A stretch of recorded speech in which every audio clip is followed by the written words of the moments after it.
felt it your entire life. That there's something wrong with the world. You don't know what it is, but it's there. You can feel it. Get up on out the bed and start to move your balls. Pick up a word, it's Solomon Jones. Word. You better wake up now. Good morning. This is Solomon Jones on 900 AM, 96.1 FM, WURD, and I want to welcome you to another edition of Wake Up with Word. It was an interesting weekend, Kwesa. You know I've been going to the gym, right? Mm-hmm. So I've lost about 8 pounds. Oh, wow. And I am, just trying to, again, I'm not trying to do nothing real crazy, doing a little bit of weights, because I don't want to be skinny. So I get on the elliptical the other day, right? And, it's hard to work out with a mask on when you're doing, cardio. Mm-hmm. Yeah. So I get on the elliptical, but, when I get on, it's nobody, like, next to me. So, I'm making sure I got, like, 2 machines between me and the other guys. There's a whole lot of space between me and the next row. So I'm cool. Dude comes in, gets right next to me, right? In between me and this other dude, right? So I'm like, okay, I can deal with this for a minute. I'll be on here for about 20 minutes. Only take a second to get COVID, right? So this dude turns it up to like 13, like some ungodly level, and starts breathing real hard, right? Now, if you want to do all that, go lift some weights, man. Lift some weights with your legs. You ain't got to do that this ain't for that, right? So he turns it all the way up and starts to. So first, I got off the machine and I never do that. I get off for a minute. I go, I kind of, wash my, I'm trying to assess the situation, right? Right. So then I get back. He turns it up some more and starts like breathing like I had to get off. Man. Like, all right, let me go over here because I can't with you. You know what I mean? And people that do that kind of stuff, they ain't think about COVID. So I'm like, you probably ain't vaccinated. Let me get away from you, man. You know what I'm saying? Yeah. My wife, like, look, you're going to have to start thinking about whether you're going to, be going there or not. So I'm going to have to try it with a little mask or something because I can't, man. And, he looked a little bit like a Trump voter, a little bit. You know? This dude he ain't vaccinated. He ain't wearing no mask this whole time. He ain't talking about, you know what I mean? Like, what? Kwesa, what do you advise? That's rough. I know, like, I had to get those, what are I guess it's not a cloth mask, but it's the medical masks because they're a little bit more lightweight. Yeah, the blue ones. Yeah, the blue ones. Mm-hmm. So that seems to work okay because I know, like, when I was trying to, use this cloth mask, over the weekend, I was like, I can't. I was like, oh, I'm suffocating. What's going on? So I don't know, but even with that kind of mask, I still be kind of looking at him sideways, like, why are you so close? I never like it when people are that close to me. Like, even before COVID, I'm like, why are you? There's nothing but space and opportunity to like go do something else and come back when I'm going. Like, Yep. Then you got close talkers too. Talkers. And the ones that always want to be like, oh yeah, I'll never forget. I went to the gym and this lady was like talking to me about how when she exercises, it helps her go to the bathroom. I'm like, why would you? I'm a stranger. What? And why are you talking? Why? Exercise. Like, this is what we here for. What like, are you? Cause yeah, man. I mean, so all of that is going on. So because I can't let you mess up my weight loss plan, man. I can't let you do that. But don't be getting right next to me. I mean, maybe next time I just move right away. As soon as you come get next to me, I don't know whether you're gonna breathe hard. I don't know what you're gonna do, but maybe I just need to. You know what I mean? But you messing up my joint. Yeah, that's rude. Yeah. So rude. And I'm saying all that because the Delta variant of COVID-19 is spreading. And unfortunately, politicians in the hardest hit states are making it worse. Take Florida, for example. On Friday, the state reported nearly 21,700 new cases of COVID-19. It's the state's highest one-day total since the start of the pandemic. Now the state's theme park resorts, Disney World, SeaWorld, all of those, once again asking visitors to wear masks indoors. It's so bad that Florida now accounts for 1/5 of all new cases in the U.S. In response, Republican Florida Governor Ron DeSantis has limited local officials' ability to impose restrictions meant to stop the spread of COVID-19. And on Friday, he barred school districts from requiring students to wear masks when classes resume next month, which is the dumbest thing I've ever heard, because kids under 12 cannot get vaccinated. Now, it's one thing to endanger yourself. If that's what you want to do, have at it. But to purposely put rules in place to keep people from protecting themselves, protecting their loved ones, protecting their children, well, there's something just evil about that, especially when you're just doing it to score political points with people who would rather die than follow a rule. In a country with the kind of medical advancements we have, no one should have to die from COVID-19. But with politicians who lead through ignorance instead of courage, people are losing their lives, and those leaders, they should lose their seats. We got a hot show for you today on Wake Up with Word. We'll talk with Paula Peebles of the National Action Network on a march that's happening this Wednesday on a state of urgency around gun violence. Lawyer and critical race theorist Dr. Tim Golden on the Biden administration dragging its feet on voting rights. Shamar Woods of Sports Illustrated joins us to talk Eagles, Sixers, and more. Plus, Dejanaba Gordon of Arcadia University on eating black while eating healthy. Can vegan food be good? And as always, we've got you, our listeners, calling in at 215-634-8065, a toll-free 1-866-361-0900. Hit us on Twitter and Instagram at onWURD, or you can hit me personally at Solomon Jones 1. Watch us on Facebook at forward. But first, it's the big three, the news stories you need to know to kick off your day right here on Wake Up with Word. Story number one, Curtis Crossland of Philadelphia spent over 30 years in prison for a murder he did not commit. Now, after a review of his case, he's a free man once again. CNN reports that 60-year-old Crossland's conviction was overturned in June with the help of the Philadelphia Conviction Integrity Unit out of Philadelphia DA Larry Krasner's office. In 1991, he was found guilty of the 1984 murder of local store owner Ilman Tony Hayo, based on testimony from two witnesses who later recanted their statements. Not only that, but the CIU's review of Crossland's case also found that Philadelphia's police department and district attorney's office had the evidence that proved his innocence on file that whole time.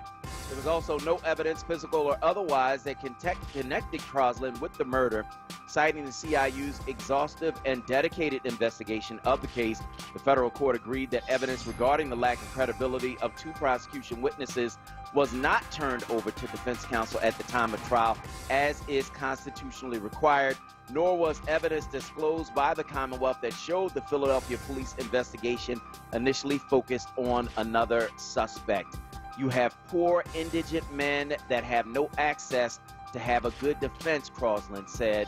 The system should be designed that every man be treated equally. So he's out of jail, spent 30 years there in Kuwaisa. They had the evidence to exonerate him the whole time. I want to know who the district attorney was at that time, because I think that they need to be going to jail. Like, dead serious. There's no excuse to me, ever. If you had the evidence, you had the information that you needed, and you let a man stay behind bars for 30 years? Yeah. Because he black? Yeah. No, I need to know who. I'm going to do some research. I'm going to find out who the district, because no, that's not acceptable at all. It's not. Must have been either Lynn Abraham or Ed Rendell, but we will see. 30 years ago, who was the DA? Either Lynn Abraham or Ed Rendell. So yeah, we were just in a mood in Philadelphia, and it's wrong, where it's like we got to get these convictions, and that's what it was about. We got to get these convictions. It doesn't matter if he did it or not. He did something. Put him in jail. You know what I mean?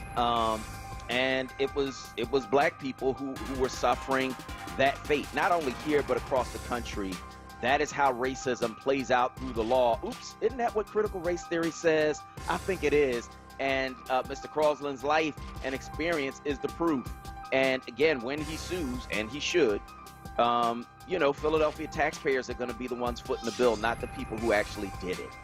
And that's my problem with this whole thing. Story number 1A, Couldn't really get this in the top 3, but we got to talk about it. New Jersey, South Jersey, Coesa, your hood, they tripping. Adelphia restaurant, a black South Jersey man says he was attacked by a white security guard with a dog. His name is Khalif Hunter. He's 26 years old. He is a college graduate, works, of course, and was at the restaurant with some friends. The whole thing starts because they want him to take off his baseball cap. So he took it off. He went to another part of the restaurant, I think outside on the deck, put it back on. And they come back, take off your hat. He like looking around like, well, other people got hats on, right? So they tell him to leave. He leaves. The guard is harassing him, and it gets to the point where the guard puts his hands on him. He's trying to, get away from him, and they attack him with a dog. He's telling the dog to bite him. The dog bit him 3 times on his leg. And so he is, of course, angry about that. The police investigating, but Adelphia restaurant apparently has had some problems with black folks before. The NAACP and others involved, the police investigating. Boy, so what's going on in South Jersey? They losing their mind. Listen, I am familiar with Adelphia. Many moons ago, my sorority had went and we had a event there, and a couple years later or so, they had an incident over there where I believe that the owner was a Halloween costume with a noose. And a lot of people were like, what are you doing? And never apologized. In fact, I think even doubled down on it. And so from that point on, we knew to never go there. So black folks, if you can hear my voice, do not spend your money at Adelphia. Don't do it, because they clearly do not respect, care for, or appreciate your dollars or your skin. So no, don't even go. This is not the first time. Not the first time. Mm-mm. No, it's not. No, it's not. Of course, the NAACP involved, the young man weighing his options, the police investigating. Somebody need to go to jail. What is this? Birmingham in 1963? Like, what's going on? You attacking black people with dogs now? Nah. They need to be held accountable. Story number 2, Senate Majority Leader Chuck Schumer announced on the Senate floor Sunday evening that the bipartisan group of senators has finalized the text of the 2,000-page infrastructure bill. Now that the text is complete, the Senate will begin the amendment process. Schumer said on the floor that given how bipartisan the bill is, he believes the Senate can quickly process relevant amendments and pass this bill in a matter of days. After announcing that the bipartisan infrastructure bill text had been finalized, Schumer touted the group's efforts, saying that these days it isn't easy to do major bills in the Senate, especially bipartisan ones, if they say bipartisan one more time. But anyway, it's been decades since Congress passed such a significant standalone investment, and I salute the hard work that was done here by everybody, he added. More than half of the bill, $550 billion, includes new federal funding to be spent over 5 years. It's over $1 trillion in total. So the infrastructure bill is done. And what do you think, Coesa? Great news? I mean, I'm still like, I'm black. Like, what you doing for us? I'm trying to, because if this infrastructure bill isn't going to help our people, I'm so disappointed. I'm just disappointed because black folks fought so hard to, change the tide, and, we dealing with stuff that y'all ain't even doing nothing for us. Like, what? Yeah, I'm not here for whatever. Yeah, exactly. I mean, the good news for black folks is Simone Biles is coming back tomorrow for the the bar routine. She's going to do the thing on the, but other than that, yeah, I got to talk about this political thing, though, because it brings me to story number 3, my commentary for the day. Democrats played nice with Republicans to pass this infrastructure bill that'll create jobs for the very building trades unions that lock blacks out of membership, let's keep it real, and create contracts for the very companies that lock blacks out of jobs. I've listened to President Biden speak to George Floyd's family with compassion, watched him call voting rights the single most important issue of our time, and heard him describe Republican voter restriction bills as Jim Crow on steroids. But now it's time for Biden to do more than talk. Black folks need help on voting rights and police reform, and we need it now. Black folks kept Biden in the primary when his campaign was running on E. Black folks gave him victories in key states to win the Electoral College. Black folks are the ones who put him in the Oval Office. President Biden owes us, and now we coming to collect. Biden must get behind killing the filibuster. That's a political move that Republicans can use to kill legislation, even though they're in the minority. Biden must get behind police reform legislation because it's not enough to speak nice words after our people are dead in the street. And if Biden truly has our back, like he claims he does, he must do all he can to pass the 2 federal voting rights bills that are stuck in the Senate. Because I tell you what, his opponents are doing all they can to take our voting rights away, and they are not playing nice. It reminds me of what happened after slavery, when Republicans were the ones who were supposed to be fighting for black rights. They made the same mistakes Biden's making right now. They compromised, they bargained, they underestimated racism, and they lost. We can't afford to let history repeat itself. My people are dying. We don't have time to play nice. I want to hear from you. Give me a call, 215-634-8065. That is 215-634-8065. That is the number you can call to get in on the conversation right here at WURD Radio. And let me know where you are on these various things we're talking about on this morning's show. I don't really care that the infrastructure bill passed. I got to be honest with you. I don't. Because my thing is always this. Who gets the money? When you talk about it's $1 trillion and we're going to spend $55 million on this and $75 million on that and $20 more million on that, who gets the money? Do black people in the hood get the money? Because if you got $1 trillion to spend, guess what? I got 50 guys that need a job right now. If you got $1 trillion to spend, you could literally change what is happening in the communities right now across the country if you give the jobs to the people who actually need it. You know, I remember, what was the name of the group, Kwesi? I give to the needy, not the greedy. Remember that? Remember that song? No. Yeah, you don't. Okay. It was the Three Sisters, man. Everybody was in love with them. I'll think about it and I'll get it. But you know, that's what we got to do. You got to give to the needy, not the greedy, man. At some point, you have to spend this money in the communities where it's needed most. You know, people are killing each other, man, in cities across the country. You got $1 trillion to invest, you can change that. If you don't give the money to the same usual suspects that's lined up with their hands out to get my tax dollars, and in my hood, I can't get nothing. I want to hear from you. Give me a call, 215-634-8065. Y'all can pass infrastructure, you can pass an anti-Asian hate bill, but you can't pass voting rights, and you can't pass police reforms. En Vogue, that was the group. You know what I mean? What is this? What's going on? You said you had our back. We're going to have to start calling you out on it. I want to hear from you. Give us a call, 215-634-8065. I'm Solomon Jones. We'll be right back.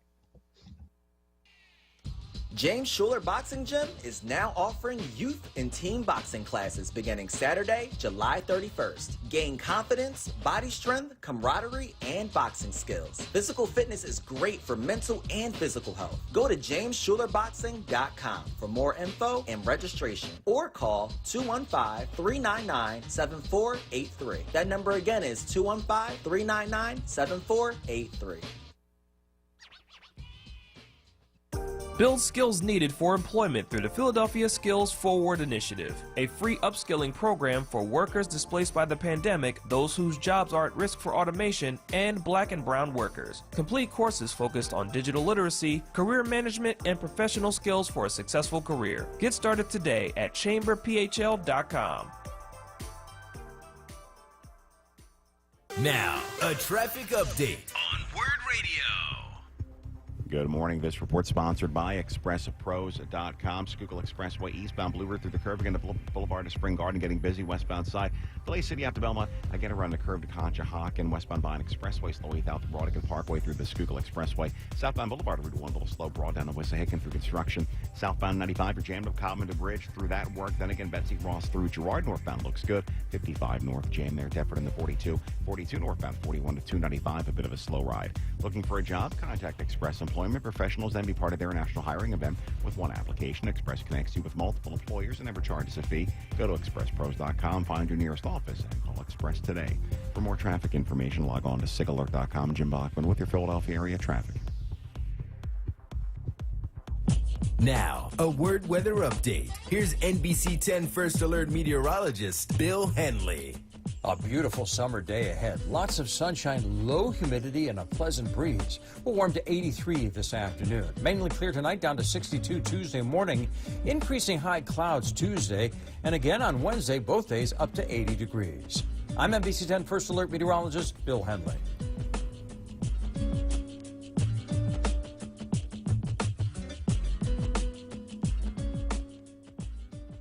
You're waking up with WURD. Hosted by Solomon Jones. Good morning. Right now on WURD Radio. 96.1 FM. And 900 AM WURD.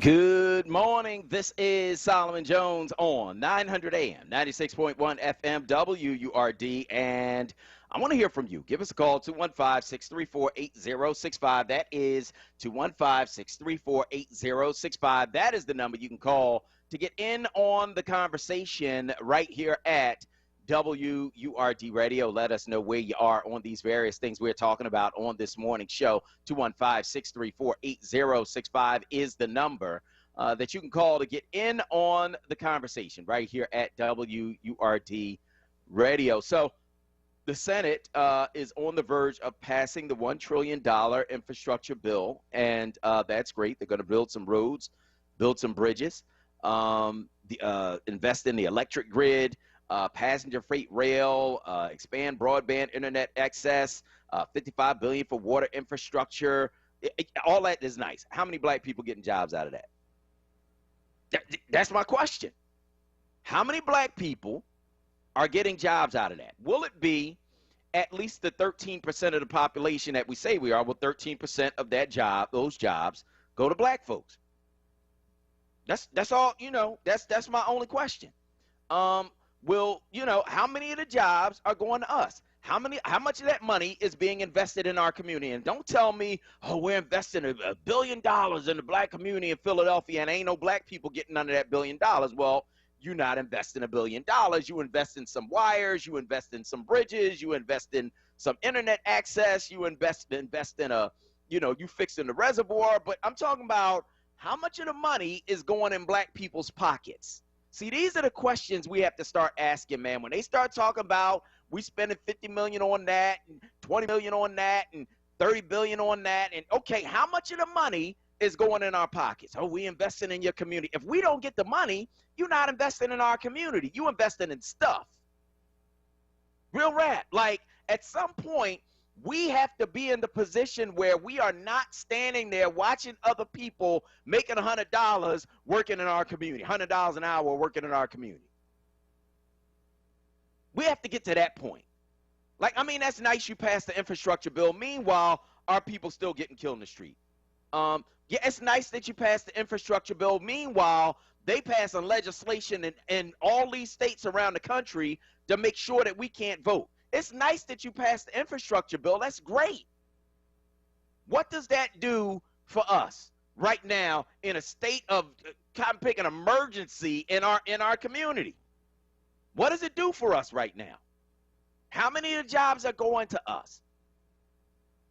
That's what I want to know. And if it's not enough, then what are you actually going to do for the black community? This is history repeating itself, man. And we're going to talk about it a little bit later on with lawyer and critical race theorist Dr. Tim Golden. It was a great story on CNN about it, about the fact that you saw Republicans at the time were the party that was trying to help black people.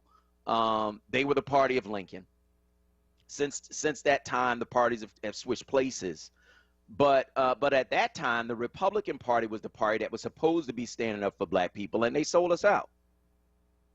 They said, okay, well, we're gonna do economics rather than race, and they underestimated racism. They thought that they could win on economics rather than race, and they couldn't because the racist people were more committed than they were. And that's what I see now, the same thing. I want to know what you think. You give me a call. 215-634-8065 is the number you can call to get in. And, of course, Kwesa, switching gears a little bit, Simone Biles is going to come back. She's going to do the balance beam tomorrow. So, of course, we're pulling for her. I wasn't expecting her to come back and do anything. So this is a bit of a surprise to me. Woke up to that news. What do you think?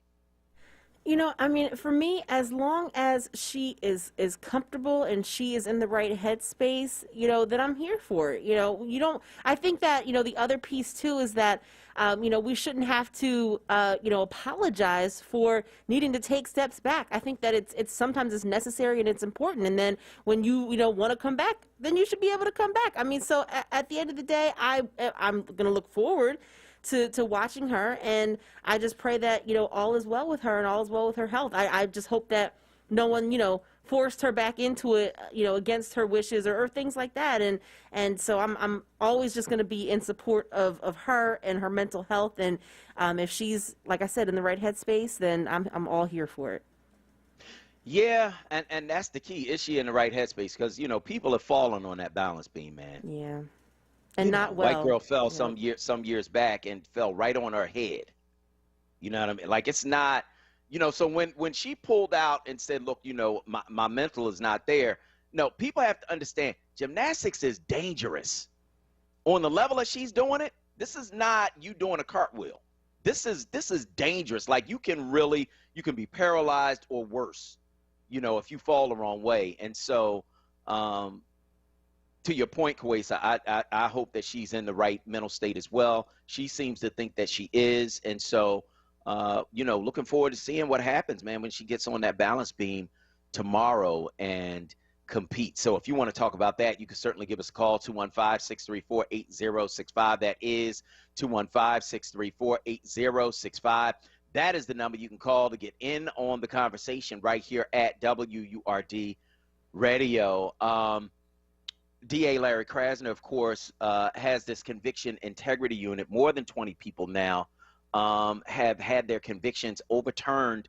And it makes me wonder how many more innocent people are in jail in Philadelphia, out of Philadelphia, serving time for murders they did not commit.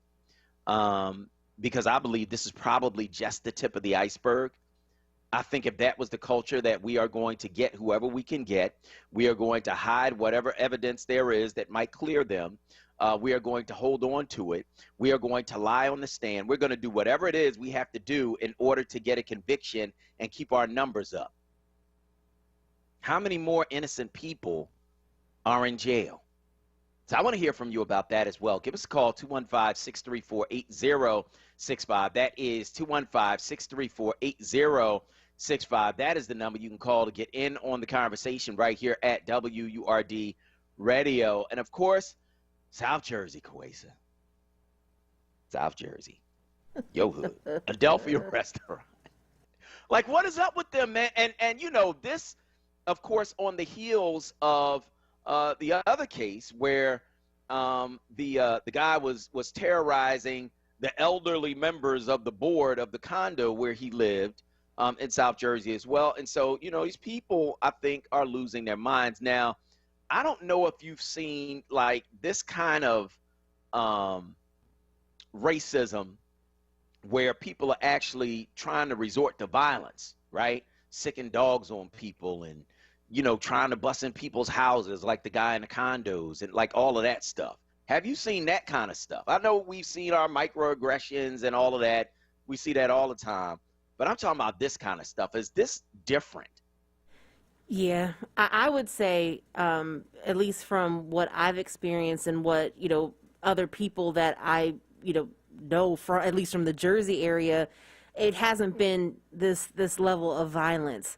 Yeah, there definitely has been those microaggressions. There's definitely, I went to school and, someone graffitied the wall and was like, I love N-words. And, so things like that, people flying Confederate flags and whatnot and driving their little Trump flag truck. So, I mean, we see those types of things, but from a stance of violence, I've never felt like, oh man, should I be like looking over my shoulder at white folks thinking that they might try to hurt me or do something to me? And I don't think that a lot of us even think about that or move like that in New Jersey. And so when we keep hearing and seeing these stories about, violence or, being destructive in some way towards black folks, it's not even a little concerning, it's a lot concerning, and I'm hoping that this is not going to be some type of trend, especially because this is happening like in my neck of the woods. Like this is South Jersey. Like I'm like, what? Like what are y'all doing? So yeah, I haven't seen it. So again, the latest is that a man went to a Adelphia restaurant, 26 years old. He's from Burlington County, so he lives in South Jersey. And they started telling him he needed to take off his baseball cap, right? He goes to another part of the restaurant, puts his cap back on. They say, you need to take off your cap. He said, look, other people in here have their caps on. Why are you doing this to me? Eventually, they asked him to leave. He's leaving. And the man whose name is Khalif Hunter is seen in a video walking away from this unidentified security guard in a parking lot. It's around 1 a.m. on Thursday. Hunter is then heard on the video calling the guard a racist. At that point, the guard rushes Hunter with a dog. Hunter grabs at the dog's leash to defend himself. But Hunter says the video only shows a little bit of it. Doesn't show the guard issuing the order live bite several times as Hunter was already prone and not moving. Also unseen is the dog biting Hunter 3 times on the lower right calf and once on the inner thigh. He was treated at a hospital for his injuries, did not have to get stitches, but did have to get shots for tetanus and rabies just in case. And, this goes back to the same kind of thing happening in Adelphia. Well, something different happening in Adelphia where they had a costume with a noose and the NAACP got involved and they still to this day haven't really addressed it. And so, this is where we are.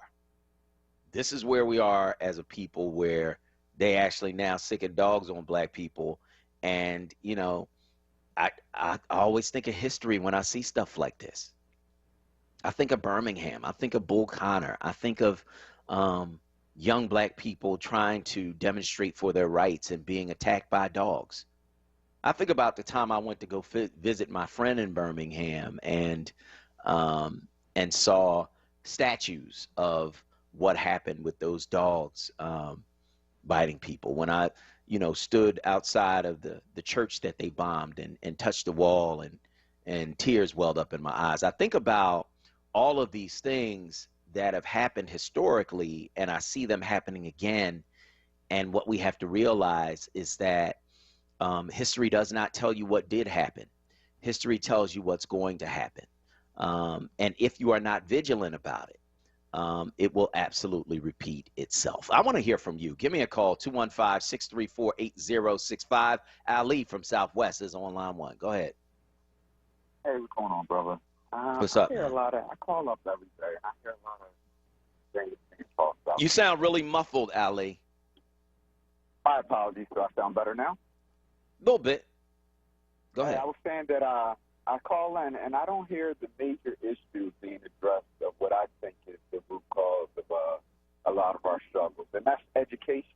I'm not just talking about education for kids. I'm talking about mass education, education for the adults and the children alike. I mean, you can put all the money you want into the system and into the community, but without education, that money is going to be lost. People are going to, you can give them good jobs. They're not going to be able to keep those jobs. I just think there's not enough focus placed on education. So what do you mean by education for adults? So give me an example of what you're talking about. Okay, so I believe I heard the other day there was an issue called in, and I heard about the low number of black literacy the literacy rate for black students was going down. And they were blaming it. I think it was a controversy with the teachers or something like that. But I'm thinking, what about the adults? What about the parents? I know a lot of parents, I believe that the children are struggling because the parents were never taught. So how can we expect the children to move ahead and the parents never moved ahead? So in addition to just educating the children, we should be also educating everyone, no matter how old you are. There's a lot of black people who are adults that are not educated. Okay. I just Okay. And how do you do that during COVID when people, okay, so you have people who, so, you know, this last year, you have people who can't read. And if they can't read, are they going to get on a Zoom call to learn about literacy, to learn about reading? You know, is there something like that you can set up? Well, this is my because you had the Center for Literacy in Philadelphia. I've been at their graduation ceremonies. Anybody who wants to learn how to read in Philadelphia can absolutely do that. That is available, right? You also have Parent University at the school district, or had that for a number of years, where they had classes for parents. So there is stuff that's available. I got to be honest with you. There's stuff that's available, but people have to be willing to avail themselves of it. And my question is that stuff available during the pandemic? Well, it may be available, but it's not widely known. And that's the thing. Okay. It's All right. It's like the midterm. We know the midterm goes after the presidential election, but it's not highly publicized. So there may be programs out there, but they're not highly publicized and pushed to the public. And as far as the COVID, as you're speaking of COVID, this is a long-term issue, my brother. This is not just a 1 year, 2 year thing. So with or without COVID, COVID's not going to be around forever. Right. I mean, this has been going on since, what, 400 years, since we've been over here, 1600. There has always been a push to not educate black people. And I well, to your point, and I think, and we got to get ready to go, but to your point, I think that what has to happen is that there has to be a push within our community to educate black people. We can't worry about what everybody else is trying to do and what everybody else think. At some point, we got to be willing to educate ourselves. You are absolutely right. And a lot of this fight is with ourselves. Yeah. A lot of this is with ourselves. I mean, if we were really united and determined and definitely motivated 100% as a nation, as a group, or as a group of people, I don't see too many things holding us back, my brother. I hear you, man. And I believe that comes from just ignorance and not being educated. Yeah, I hear you. I want to thank you for your call this morning on WRD. We're going to go to break. On the other side, we're going to continue to take your calls. Cliff from Connecticut, Gail from the Northeast. If you want to get in, it's 215-634-8065. I'm Solomon Jones. We'll be right back. The Mattress Man is a second-generation family-owned mattress specialist business since 1988. Open 7 days a week, located at 7421 Stenton Avenue. The Mattress Man discounts Serta, memory foam, orthopedic, and ComfortTech mattresses every day. You deal directly with the owner, Julian, to ensure you get the best price and best service. The Mattress Man offers same-day delivery on most models to most areas. Ask about the WURD discount. Call 215-424-5550. As a community service, WURD Radio and the Black Doctors COVID-19 Consortium wants to keep you informed about where you can get barrier-free COVID-19 testing and vaccination this week. Tuesday, August 3rd and Thursday, August 5th from 10 a.m. till 4 p.m. at Deliverance Evangelistic Church, 2001 West Lehigh Avenue in Philadelphia. For more information, visit blackdoctorsconsortium.com. Stay informed and stay well with WURD Radio. 96.1 FM and 900 AM WURD. Join WURD for the Summer of Freedom Neighborhood Love Tour. This year we celebrate West Oak Lane, Mantua, North, West, and South Philly. I'm Tiffany Bacon, and I'll broadcast live from a different neighborhood each Friday from 10 a.m. until 12 noon. Our next stop is South Philly at the Marian Anderson Rec Center, 740 South 17th Street on Friday, August 6th. Enjoy live performances, meet special guests, and stand with WURD. Be a part of the movement to amplify the voice of the Black community. Show your support and join or renew your onWURD membership on site. That's the Summer of Freedom Neighborhood Love Tour at the Marian Anderson Rec Center from 10 a.m. until 12 noon on Friday, August 6th. WURD, showing love this summer. The WURD Radio Neighborhood Love Tour is sponsored by Comcast and supported by Pico, Keystone First, and Ready Set Philly. Now, a traffic update on WURD Radio. This report sponsored by ExpressPros.com. Schuylkill Expressway eastbound, busy Boulevard to Spring Garden, westbound Broad to 26th Street. You're slow. Delay City out through Belmont. Looking at the westbound Vine Parkway through the Schuylkill Expressway. Delays there this morning. Southbound Boulevard, Route 1 a bit slow from Broad to Wissahickon through construction. Southbound 95, Jam Cotman through Bridge. Again, Betsy Ross through Girard, northbound side, moving fine there. Now, the Walt Whitman Bridge, eastbound side into New Jersey. You're going to find that heavy this morning. Construction being set up again, heading into New Jersey from Philadelphia. Looking at 55 North Deptford and the 42. That is a busy ride still. Looking for a job? Contact Express Employment Professionals and be part of their national hiring event. With one application, Express connects you with multiple employers and never charges a fee. Go to ExpressPros.com, find your nearest office, and call Express today. For more traffic information, log on to SIGAlert.com. Jim Bachman with your Philadelphia area traffic.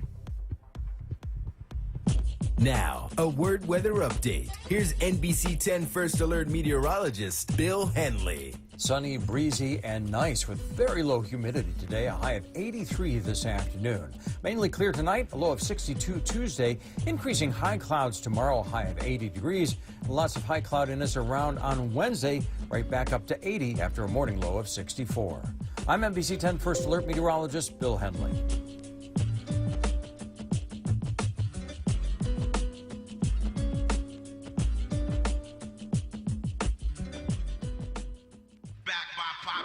It's Wake Up with WURD, hosted by Solomon Jones. Right now on WURD Radio. 96.1 FM. And 900 AM WURD.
Good morning. This is Solomon Jones on 900 AM, 96.1 FM, WURD, and I want to welcome you back to Wake Up with WURD. We're talking about a number of things. The infrastructure bill passed, but voting rights hasn't. Police reform hasn't.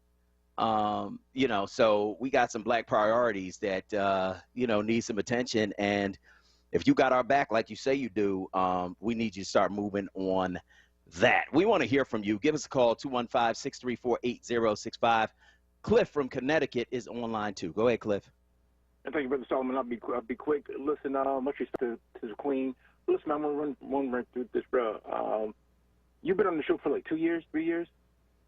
WURD Radio, the morning show. I've been on WURD Radio, man, for combined probably 7 years, maybe 6. Yeah. Go ahead. All right. Well, anyway, man. Listen, you did the thing with the police department, man. You know, in terms of the emails, bro. You organized the group, man. And let me say this, man. Sincerely, you can hang up on me, do whatever you want, man. But on Friday, you had our brother Jacob. Is that his name? In part of your group. That brother called him in and gave a testimony, man. Let me say this, bro. All seriousness. You know, I'm a man. I ain't no punk, bro. You know what I'm saying? But, yo, man, I was almost in tears with that testimony, man. Oh, you talking about Joshua? Yo, but look, yeah, you talking about Joshua. What you doing with these brothers, man, and stuff like that, bro? Yo, that's what's needed, man. You know, so much respect to you, man, and to that brother, man. You know, if we can get more like that, you know, to help and to make a difference, that right there is going to make the change that we need. So much respect, brother. Thanks for taking my call, man. Thank you, man. I appreciate that. And, of course, Joshua, one of the mentees who we are working with in Man Up PHL through our Listening to the Streets program, called in, and we appreciate him, man. We appreciate all of the brothers. You know, we get tight. We get tight very quickly, you know, because all of the masks are off, all of the pretense is gone, all of that mess, you know, is out the window, man, and we just real. You know, men interacting with each other and trying to figure out the best way to lift these brothers up, man. And so we are so grateful for the opportunity to even do the work that we do. And we're looking for more people to come along and help us with that. And so if you're interested, you can, of course, go to manupphl.org or give us a call at 267-748-7818. But yeah, Joshua called, man, and had the whole city in tears. You know what I mean? And we certainly appreciate him. Gail from the Northeast is on line 3. Go ahead, Gail. Good morning, Solomon, and how are you doing? Good. How are you? I'm doing great. I just want to say the young man that spoke earlier, he was talking about Charles Ellison because he was talking about the school system and that 36% and it's no good teachers. All this falls on the teachers, and they want to new contract or something. So he was going on, this is the teacher's fault, and he basically called out the district. And it was true to an extent because the school system is changing. You have a large population of black and brown students, and you have influx of a lot of Caucasian teachers because a lot of black teachers are retiring. I'm one of them, so I know. And what's left is investment, and there's not a lot of investment, and that's something they're going to have to come to terms with in order to save this district. Because Gail, let me ask you this question, and of course, you know, mad respect to Charles, and Charles is right, and he does his research and understands exactly what it is he's talking about. Mad respect to him. Mm-hmm. What role do the parents play? Oh, I'm gonna tell you, Solomon. My thing was always it starts at home first because I did it with my children, and I'm telling you, Solomon, I worked my butt off with my kids and got them to where they should be, and they did it the same thing to their kids. Was it easy? No, because I had boys. I had boys first. Boys can be something else because the world doesn't look kindly. My son was gifted, and he went through HE-double toothpicks with the system because they didn't like the idea of this black man coming in and having this. So, yes, we had to work. And he went on. He worked with his son. He went to Masterman. Gail? Yeah. It happened. Okay. You know, my daughter was successful, but we have to also play part. And we as black folks stand up and stop I hate to say it, but we can't be complaining all the time. We got to get behind our kids, because being a teacher, I saw being in the classroom with parents make excuses. Teachers will tell them they're not reading on a specific grade level. We need you to be more invested, because I'm doing my job, keeping them home, keeping them after school, working with them. They would tell me, well, I don't have nobody to pick them up, so I can't be. But I walk people home. I walk people home in order to help them. So we have to invest in them if we wanted to get any further. And as far as Simone Biles, I'll say this. I think she stepped out of the way for her teammates to shine, because they had to go on to shine, so it's not always about her. But I give kudos to her and all of them, because they stood their ground. Yeah, I hear you. I hear you, and I want to thank you so much for your call this morning on WURD. The one thing I'll say is this. You know, we volunteer in the school around the corner from where we live. We volunteer at our neighborhood school. It's Pennypacker Elementary School, right? And shout out to Great Commission Church. We adopted the school and have worked with them for a number of years, planning an event right now with the school. The two teachers who have been a constant there and who love the children there are white teachers. Shout out to Mr. Curtis and Ms. Leahy, right? They have been there and they love those kids. And so it is not always a race issue.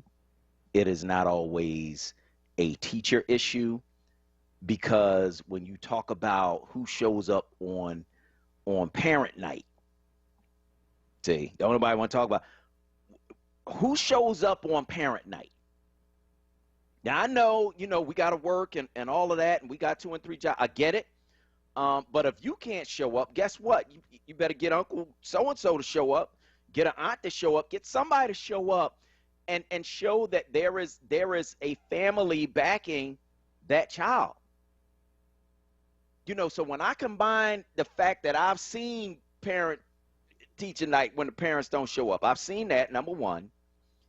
But the other thing that I'm learning is that there are a lot of kids, man, in our communities who don't really have families. There are a lot of kids in our communities who are homeless.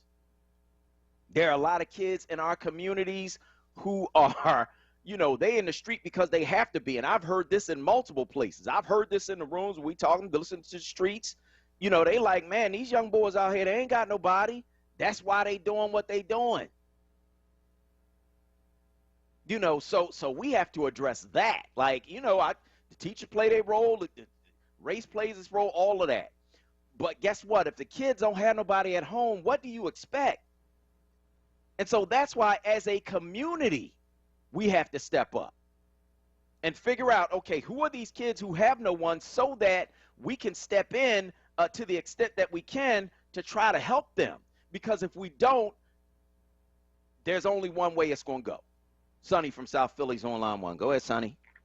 Good morning, Solomon. Good morning. You're doing a good job, Solomon. You're talking, it's the truth. Thank you. People like Clyburn that took Joe Biden over the top, he the one need to get it. I mean, people like him need to get in Joe Biden's ear. Yeah. Because you're right. All these jobs, I'm saying what they're going to do to infrastructure, where's ours? Solomon, it brings me back the same thing of we got gentrified, right? Mm-hmm. And who got those jobs? To build the houses. All right, you moved us out of the neighborhood.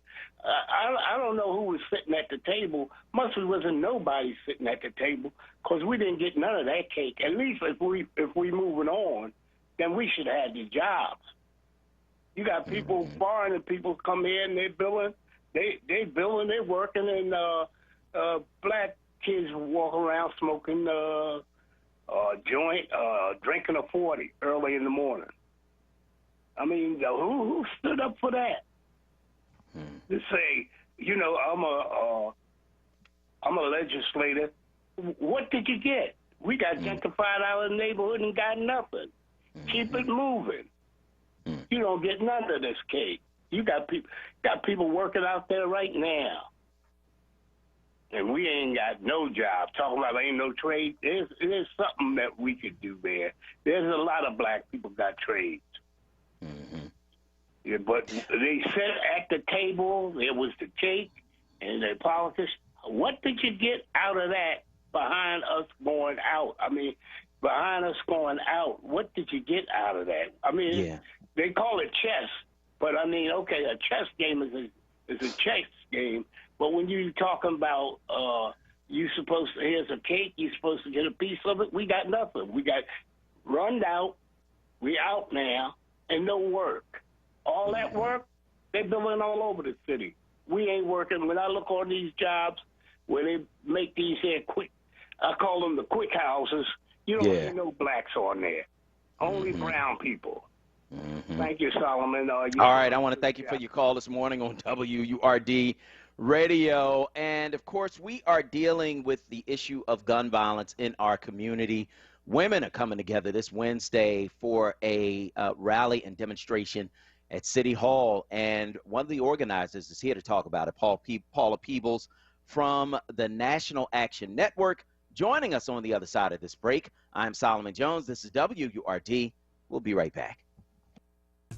So many times we say to ourselves, I need to make a difference. Well, your chance is here. Center in the Park is holding a virtual volunteer event Friday, August 6, 2021 from 11 a.m. to 1 p.m. Advocate for those who can't, support those who can, and ensure all long-term care residents live with dignity and respect. Register for this Ombudsman event at info@centerinthepark.org. We all feel better when we do something that matters and when we do something with purpose. So, what's the asking price on this house?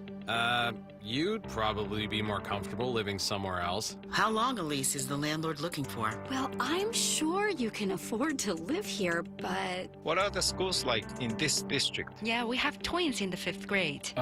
This neighborhood isn't really for your kids. You know what I mean? If you're black, Latino, Asian American, or Middle Eastern, and a real estate agent or rental agent says anything like this, you know what it means. You're being discriminated against. Housing discrimination because of race, color, or national origin is against the law. If you believe you've experienced housing discrimination, contact HUD. Go to HUD.gov/fair housing. That's HUD.gov/fair housing. Fair housing.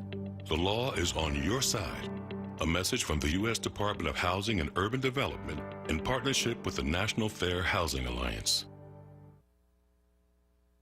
This is WURD Radio, 96.1 FM and 900 AM WURD Philadelphia. Independent Black Media.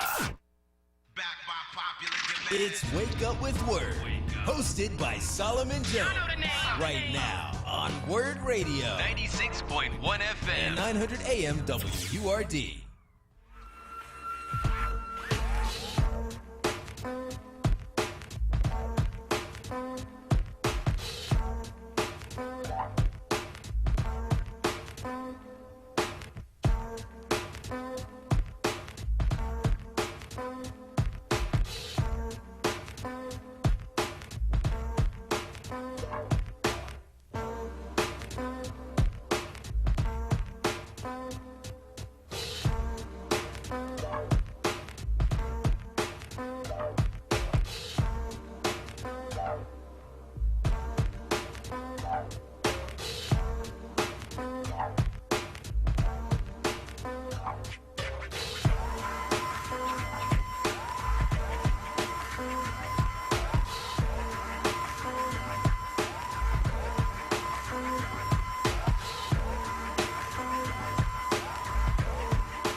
Good morning. This is Solomon Jones on 900 AM, 96.1 FM, WURD. I want to welcome you back to Wake Up with Word. Joining us now is Paula Peebles from the National Action Network. She's one of the organizers of the State of Urgency Women's March taking place this Wednesday at City Hall. Paula, good morning. Good morning, Solomon. How are you? I'm good. How are you? I'm good. I'm good. Still saddened, of course, about what's going on in our city. The state of urgency, crazy. Which will occur Wednesday, this coming Wednesday, April 4th at 6 o'clock p.m. on the north side of City Hall, is an appeal by women in the city of Philadelphia, specifically black women, coming together. These are women that are leaders in their own right. We brought together, Solomon, women that work in recreation, sister that leads the public housing residents. And as you know, public housing residents are primarily occupied by African-American women, many of them single women. We brought together lawyers. So women from a plethora of different backgrounds came together because we are tired. We are tired of every day on the news they talk about shootings, killings, our children dying in the street as if it's an advertisement. It's like as if it's a routine. Well, it's not the pain is not a routine to us. So we wanted to bring together mothers, daughters, sisters, aunts, godmothers, fathers, uncles, all of us together as a community on Wednesday to let the city decision makers know that we're in a state of urgency and we want something to be done. But more importantly, Solomon, why we're having this march is because we're not just going to have a one-and-done march and rally. What we actually have done is come up with solutions where they work because the community are directly involved. For example, we don't want to see where young brothers are locked up and put away when they can actually be sent to they can be sent to a trade, for example. They can be provided a high school diploma. We're tired of incarceration of our children with no aspect of looking forward to a new life, to a second chance. And I know you know about this because you work on this daily, brother. And so what we want to do is be able to respond to the city decision makers. We've seen lists of proposals from councilwomen, and they're great, but they all represent their recommendations from a city or governmental or public perspective. So what we believe as women, it is important that we add the community buy-in, the community input. And so that's what we have worked on. That's what we want to sit down at the table with the decision makers to say, if you're serious about stopping the bloodletting of our children in the city of Philadelphia, these are the things that we believe that need to be done, and we're willing to work with you. We're not looking for funding, but those who do the work, we do want them to get funding. And we don't want them to get no $1,500 because that does nothing for a diehard soldier on the street working in the community daily to stop these shootings, to stop the gun violence. So I love it. I love the fact that the sisters are coming together, because one of the things I've learned is that nothing really moves in our community with great organization and that kind of thing without women being involved. We need our sisters involved. So I love it. I love what you guys are doing. What other organizations are involved with you besides the National Action Network? Black Women Leadership. Black Women Leadership is involved. Former state representative Vanessa Lowry Brown, Sister Alicia Burgess, she works in the recreation department. Sister Asia Pony, that's the resident advisory board, which represents all the public housing tenants and residents. And I grew up, I was born and raised in public housing, so I'm always going to make sure they're there because we have them with us, that we can really begin to stop the violence in our community. We want to talk to the souls of black women to say, we know it's hard, we've been there too, but we cannot harbor our young grandson. We cannot harbor our young sons to continue to perpetuate murder or shootings or whatever other negative activities they are involved with. But we don't want to put their child away. We want to work with them to uplift their lives, their child's life. We have enough of free slavery going on in the prison system today. That's not what we're about. We want to save lives. And the way to do it is by bringing women together on Wednesday, bringing all our communities together, because we always need our men right there with us. And we're asking people to please wear their masks and to wear red. Red will represent all the blood that's pouring in the streets of Philadelphia on a daily basis. We have to stop the bloodletting. Yeah, we absolutely do. Now, I'm going to commit to sending some folks from Man Up PHL down there to work with you guys. You know, we'll be having our thing at the same time, but we need to send some people to work with you and to figure out how we can work together in order to make this thing happen. I think it's important because so many people are out here trying to do this work, but we have to figure out how to work together. And so I love what you guys are doing. It's Wednesday at 6 p.m. Where can people get more information on this women's event that's taking place this Wednesday? Okay, we have a couple social media platforms. We have some young sisters working with us, so it's not all seasoned women. So I want the community audience to hear that. We're working with generations here because we know we have to pass the baton on. So we have a number of sisters, Sister Kiwana, Sister Melissa. We have a number of young people working with us also. So they helped us on the social media piece, Solomon. So our Facebook, our email address is stateofurgencyphilly@gmail.com. That's stateofurgency, URGENCY, Philly@gmail.com.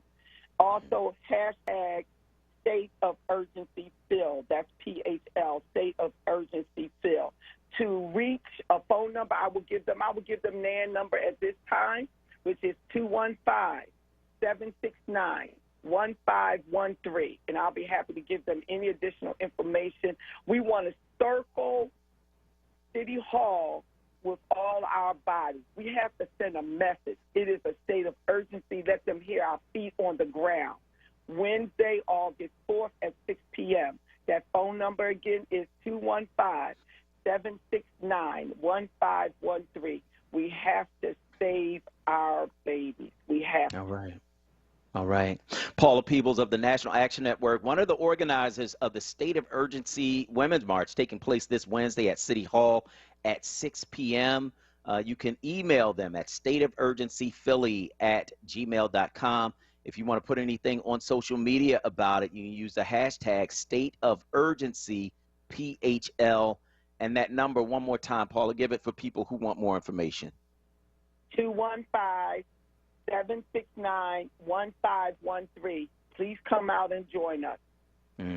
I want to ask you one question. What do you hope will be the outcome of this march? What do you hope will come out of what you're doing this Wednesday? Well, what we're hoping is that we will be able to sit down with the decision makers, the city decision makers, to begin to develop a plan, a serious plan to resolve the gun violence in our city. That's what we're pushing for. That's what we're demanding. And as you indicated at the start of this discussion, Solomon, that when black women get involved, things happen. So it's not like we're going to sit down. It's not like we're going away, because we're not. We're going to get that meeting, and we're going to begin to develop a plan looking to marry their ideas, the public sector, bring in the private sector along with the community, and design a plan that will work for our community, that will uplift our community, that will empower our community. I heard that brother just now talk about how everyone is working and building in our neighborhood and there's no folks look like us. It's time for us to stop that too. So our component not only deals with primarily deals with stopping the violence and ending gun violence in our city, but we're adding on the mechanisms to be able to do that, like employment in the trade, creating recreation center, opening pools, all those components that you hear about daily, Solomon, on your show. That's what we're looking. That's the result we want, and we know we can get this. We know that this can happen. No longer can we settle for what they used to do in government. When I say they, I'm talking about government, city government, in the late 60s and 70s, where they would just throw money at our community as a Band-Aid and thinking that the problems were going to go away. No, we want strategically to talk about how we're going to apply these funds tactically in our community for prime results, for direct, visible results. There's a serious sense of hopelessness, Solomon, when we talk to women in our community about what is going on. They living in fear. They are prisoners in their homes. That's not right. We have to do something about that. So that's the results that we're looking for. We want a meeting with the public decision makers so we can marry their ideas with the community ideas and begin to transform our communities, make them the vibrant communities that I knew as a child. Our communities were so vibrant down at 10th and Thompson and Richard Allen, et cetera, that we didn't even know that we were poor, because that's how well and how vibrant our communities were. We were able to leave our doors open. I'm not saying we're going to be able to do that in the 21st century, but we could work towards at least what's the word I'm trying to think of? Uplifting. That's the word. Uplifting our community in the city of Philadelphia. And we're hoping that this idea, this approach, spread all across the urban cities in America, because it's not just Philadelphia, although that's our prime focus. We're hoping that it's spread across the country to re-energize our communities and stop the bloodletting in urban centers and urban streets. All right. That's Paula Peebles from the National Action Network, one of the organizers of the State of Urgency Women's March. That's taking place this Wednesday at City Hall at 6 p.m. If you have questions or want to get involved, give her a call at 215-769-1513. That's 215-769-1513. Paula, thank you so much for joining us this morning, and let me know how I can support. Thank you so much for having us, Solomon. Have a blessed day. All right, you too. So we want to hear from you. Give us a call, 215-634-8065. That is 215-634-8065. That is the number that you can call to get in on the conversation right here at WURD Radio, and let us know where you are on these various things we're talking about on this morning show. So the sisters are getting together. They are marching this Wednesday. They're going to be at City Hall at 6 p.m. I want to know what you think. 215-634-8065 is the number. You can also weigh in on Facebook at onWURD at FORWURD. That's FORWURD. Tyrone from West Philly is on line one. Go ahead, Tyrone. Yes, how you doing, Solomon? Good. How are you? So I called in like last week, and I know it's been some powerful things that's been happening and going on with listening to the streets. And I called in, and I wanted to find out, like you was telling me, like on August, someone would get back in touch with me. So I haven't heard anything. So when is the next program starts for listening to the streets? August 30th. Okay. Not a problem. Okay. August 30th. Yeah. Mm-hmm. Do we have your number? I can give it to you again. Yeah, give it to Kwesa. Okay, I will. Okay. I want to thank you so much for your call this morning on WURD.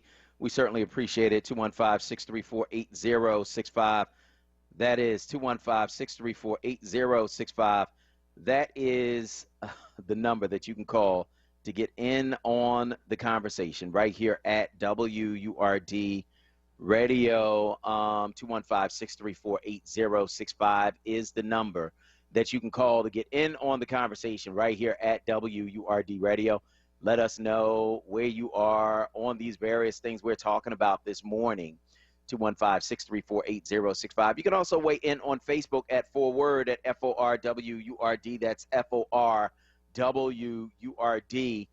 That is where you can weigh in on Facebook. And, of course, you can also weigh in on YouTube as well and give us your comments this morning. We're talking about a number of things, including our top 3 stories, which are story number 1. Curtis Crosland spent over 30 years in prison for a murder he didn't commit. Now, after a review of his case, he's a free man once again. That thanks to the work of the Conviction Integrity Unit out of DA Larry Krasner's office. So 30 years in prison, man, for something he didn't do. And here's the kicker. They had the evidence to free him the whole time. Story number 2, Senate Majority Leader Chuck Schumer announced on the Senate floor last night that the bipartisan group of senators working on the infrastructure bill has finalized the text of that 2,000-page bill. It's about $1 trillion in spending on bridges and the electric grid and passenger freight rail and expanding broadband internet access. And all of that's great. How many of those jobs go to black folks? And if you can pass that, why can't you pass voting rights? Which brings me to story number 3.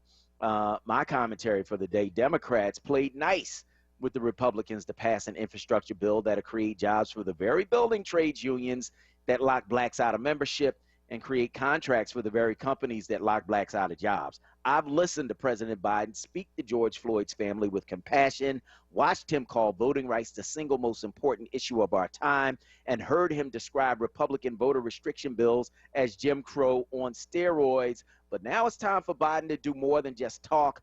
Black folks need help on voting rights and police reform, and we need it now. We can't afford to let history repeat itself. My people are dying, and we don't have time to play nice. You can give us a call. 215-634-8065 is the number. You can also hit us on Facebook at 4WURD, and, of course, you can comment on YouTube as well. I'm Solomon Jones. We're going to go to break. We'll be right back. I was in the middle of the Atlantic Ocean when it happened. There was a sudden jolt, and our submarine crashed on the seafloor. We were in total darkness. That's Dr. Dejana Figueroa, a marine biologist and STEM teacher, talking about a deep sea dive she'll never forget. It's funny, when I was a kid, I was afraid of the ocean, and there I was, 2 miles below the surface. But as a scientist, you prepare for that. Using our training and a little creativity, we fixed the sub and finished our experiments. The dive was just too important. Every dive gives us glimpses at things few people ever get to see. Glowing creatures, fiery undersea volcanoes. When we got back to the surface, I kissed the ground and called my mom, of course. But you know what? I wouldn't trade that dive for anything. Dr. Figueroa uses her passion for STEM to discover new things and make the world a better place. She can STEM, so can you. Check out She Can STEM for more stories and inspiration. A message from the Ad Council. As a community service, WURD Radio and the Black Doctors COVID-19 Consortium wants to keep you informed about where you can get barrier-free COVID-19 testing and vaccination this week. Tuesday, August 3rd and Thursday, August 5th from 10 a.m. till 4 p.m. at Deliverance Evangelistic Church, 2001 West Lehigh Avenue in Philadelphia. For more information, visit blackdoctorsconsortium.com. Stay informed and stay well with WURD Radio. 96.1 FM and 900 AM WURD. Now, a traffic update on WURD Radio. Good morning. This report sponsored by ExpressPros.com. Schuylkill Expressway eastbound Heavy City right through the Vine Expressway westbound busy Broad Penrose through construction. Philly University through South James Boulevard to Belmont again from Gladwin after Conshohocken a busy ride. Westbound Vine again Parkway through the Schuylkill slow. Southbound Boulevard Route 1 that is James 9th Street down at Wissahickon through construction. Southbound 95 Cotman to Bridge jam there again. Betsy Ross through Girard northbound looking good. 42 northbound Lower Landing Road at 295 busy. 55 north jamming from Deptford in the 42. Looking for a job? Contact Express Employment Professionals and be part of their national hiring event. With one application, Express connects you with multiple employers and never charges a fee. Go to expresspros.com, find your nearest office, and call Express today. For more traffic information, log on to sigalert.com. Jim Bachman with your Philadelphia area traffic. Now, a word weather update. Here's NBC 10 First Alert meteorologist Bill Henley. A beautiful summer day ahead. Lots of sunshine, low humidity, and a pleasant breeze. We'll warm to 83 this afternoon. Mainly clear tonight, down to 62 Tuesday morning. Increasing high clouds Tuesday. And again on Wednesday, both days up to 80 degrees. I'm NBC 10 First Alert meteorologist Bill Henley.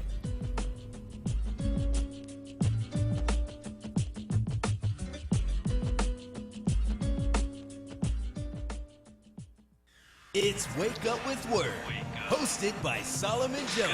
Good morning. Right now on WURD Radio. 96.1 FM. And 900 AM WURD.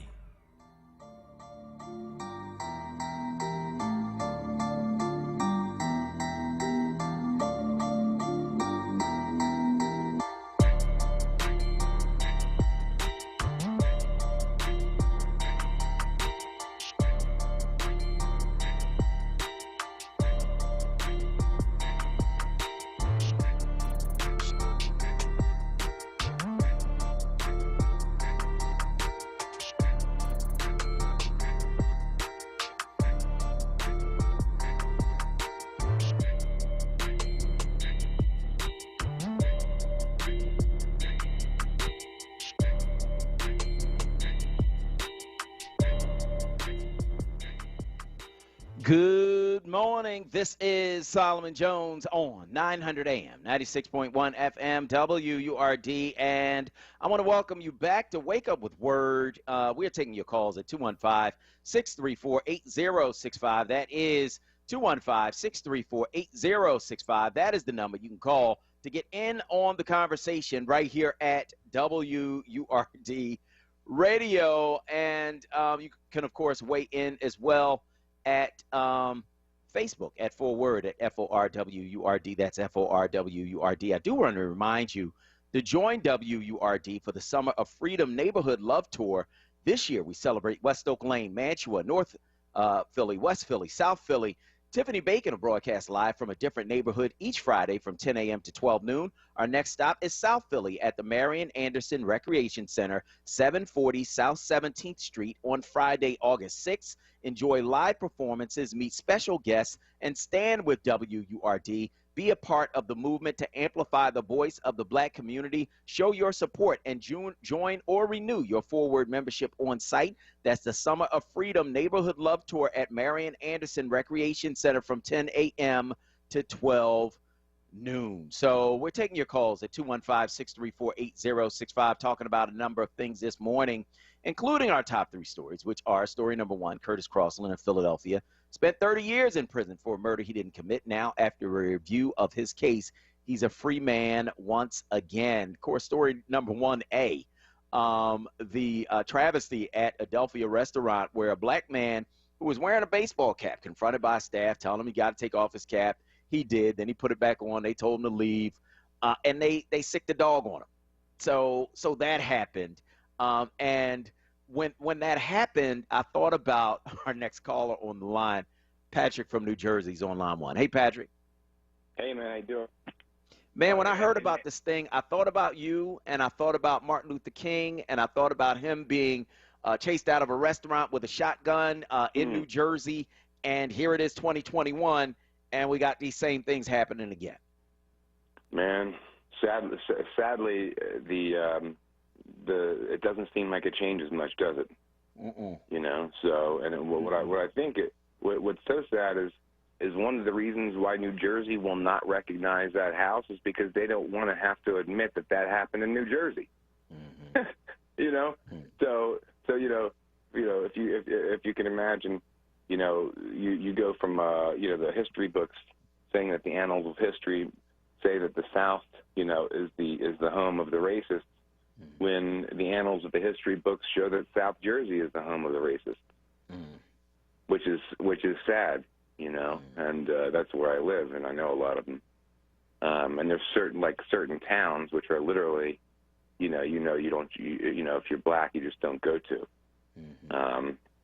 and enforced by law enforcement, So, but hey, I want to tell everybody out there, first of all, don't listen, if you're 30, you're 25, you're your mid-30s, and you feel like you have something going on in your stomach, I need you to go to the doctor and get it checked out, right? I've thought for 10 years now, I thought I've had diverticulitis, gone back and forth. I've had flare-ups, And 4 days ago, I just learned I have colon cancer. I'm 45 years old. And I go in for a major surgery on Thursday to get a huge section of my colon removed. And it's something that literally, if I took some initiative a couple of years ago, I would have found. So if you're out there, however, they just recommend the new colonoscopies at 45. I'm 45. I found a tumor that's been there for years. So I recommend it younger, especially if you're having some issues with your stomach, okay? You're having issues where if things aren't comfortable, where things just stop working right, go get it checked. Go to the hospital, get it checked, get a colonoscopy. Don't be a tough guy. You're not tougher than this. It'll put you right on your butt when you get that. When you hear that word from a doctor's mouth, cancer, when you think about your 11-year-old, you don't want that. Yeah, absolutely. Patrick, certainly praying for your full recovery and hope that things, turn out well for you. We appreciate you, and we appreciate all the work that you've done over the years in the community and beyond, man. And certainly lots of people I know right now praying for you and for your full recovery. Thanks, sir. Yeah, absolutely. Thank you, man. Yeah, I got my colonoscopy, and I got it late, but I just got it earlier this year. My wife got to the point where it's like, all right, nah, you stop talking about you got to work. Go to the doctor now. And so she certainly pushed me to do that, and that's why the Bible says, "He who finds a wife finds a good thing." You know what I mean? She won't make you go. So we appreciate that. And of course, you can get your colonoscopy. You can go to the WURD website, learn about Go to Know, which is something that we are working with around the colon and colon cancer and those types of things. So you can get a fit kit there. Go to the website, wordradio.com, and you can learn about the fit kit, Go to Know, and all of that. 215-634-8065, of course, is the number you can call to get in on the conversation right here at WURD Radio, 215-634-8065. Of course, the number you can call to get in right here at WURD, and praying for Patrick as he deals with colon cancer, and letting you know that there are places that you can go to learn more about it and to prevent that. You can go to the wordradio.com website and learn about Go to Know and a fit kit, which can help you to diagnose whether or not you are dealing with colon cancer as well. Jacob from Omni's on line one. Go ahead, Jacob. Hey, peace be unto you, brother.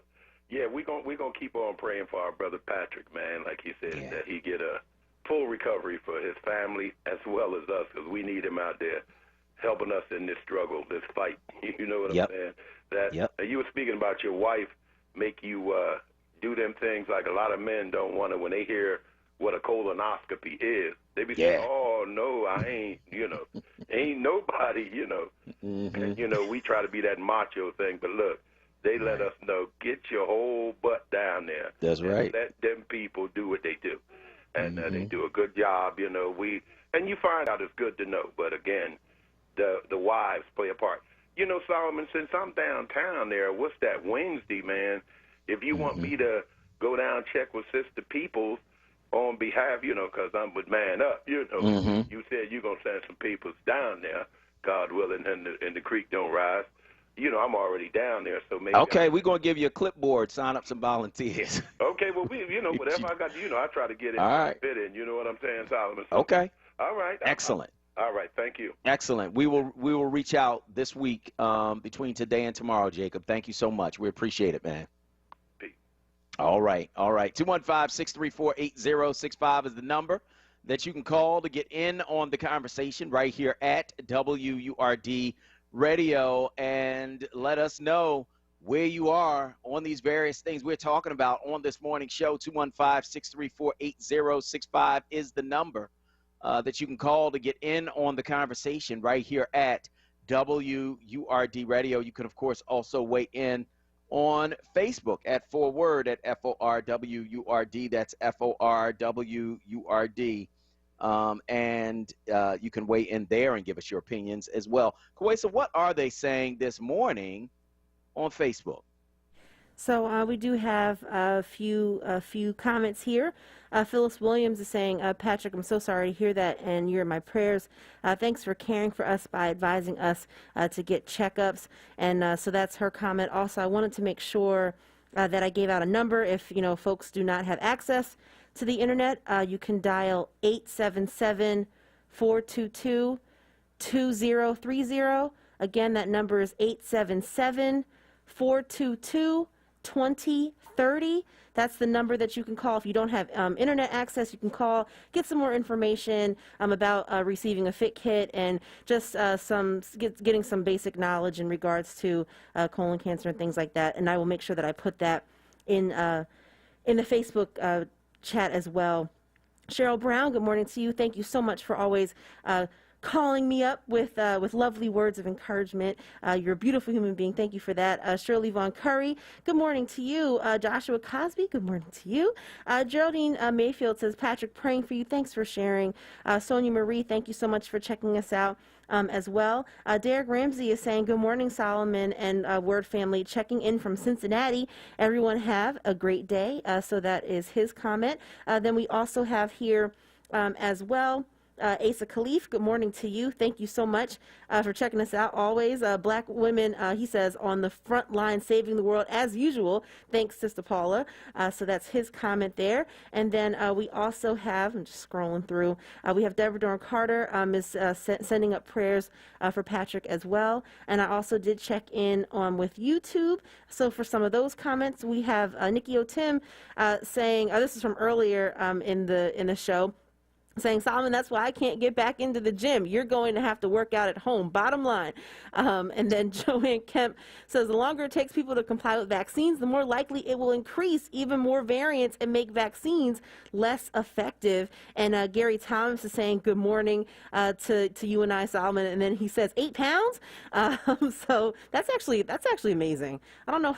I can't lose weight that quickly. Darn it. Darn it. And then also we have here Lola Khan is checking us out. She says the world is in chaos, period. And then we also have Rhonda Jones saying there's a support group. It says support group NOMO in North Philadelphia. They took a group of teenagers to the Poconos just last week. And Asa Khalif was actually checking us out on YouTube as well. So those are our comments. Oh, did I mention Malcolm White? I'm sorry, I breezed right over you. Malcolm White, good morning to you. Thanks so much for checking us out this morning. But those are our comments right now from YouTube and Facebook. All right. All right. So 215-634-8065 is the number you can call to get in on the conversation right here at WURD Radio. That's 215-634-8065. That is the number that you can call to get in on the conversation right here at WURD Radio. Of course, we're talking about a number of things, including the passage. Well, not the passage, but it's set up for passage now in the Senate. They're going to do a round of amendments and then I think send it back to the House and then send it to the president for his signature. But it is set up to pass the infrastructure bill. It's a $1 trillion package. They're going to be doing roads and bridges and all that stuff. And of course, my question: how many black people are going to get jobs off that? You know what I mean? I mean that really. I mean, for me, that's the bottom line. I've learned over the years that when people start talking in terms of millions of dollars, what I need to know is how much of that money actually goes into the pockets of black people who are going to get those jobs. Not the stuff we get on the back end and we still sitting there unemployed watching everybody else work. I'm not talking about that. I'm talking about how much of the money goes into the pockets of black people, right? Because when you start talking to them in these big numbers and you say, you know, we're investing this much in your community and how much of the money go in my pocket? How much of the money goes to people that I can send to you that need jobs right now? How much of that money goes to them? I'm not talking about money that goes to people who got shore houses and boats and all of that off the money that they're making from city contracts where they freeze out black people from getting them. I'm not talking about that. I'm talking about people in my community who actually need jobs, who actually need to work. How much of that $1 trillion is going to them? Because guess what? You talking about stopping gun violence. Well, I think $1 trillion in jobs will help stop gun violence. If it actually goes to the people who need the jobs, who want to work, who don't want to be out there on that corner, who don't want to be in these streets, who carrying guns because they scared. Like if you actually give people an alternative, another opportunity, something else to do, guess what? A whole lot of people will choose not to do that. Now, some people will, and for them, you know, you got what you got for them, right? But for those who could go either way and who are just looking for an opportunity to do something different, looking for the support to do something different, looking for the money to do something different, then guess what? $1 trillion can go a long, long way. So how much of that money is going to black folks? Then the other question I have, of course, is this. If you can pass infrastructure out of the Senate, why can't you pass voting rights? Why can't you pass police reform? Why can't you pass the things that are priorities for the people who put you there? The Democrats wouldn't have the majority if it was not for black folk. I mean, let's just keep it real. Let's call a spade a spade. It is what it is. You were dead in the water in the primaries, Joe Biden. If not for Jim Clyburn in South Carolina telling black folks, nah, this is my guy, vote for him, we revived your campaign. You stood up in Delaware. I was watching and listening closely when you said, you know, black people have had my back, I got yours. Okay, we need voting rights and we need police reform. And we need our share of the money out of the infrastructure bill. That's what we need. 215-634-8065. We can't play these games anymore, man. We can't. We cannot play these games. 215-634-8065 is the number you can call to get in.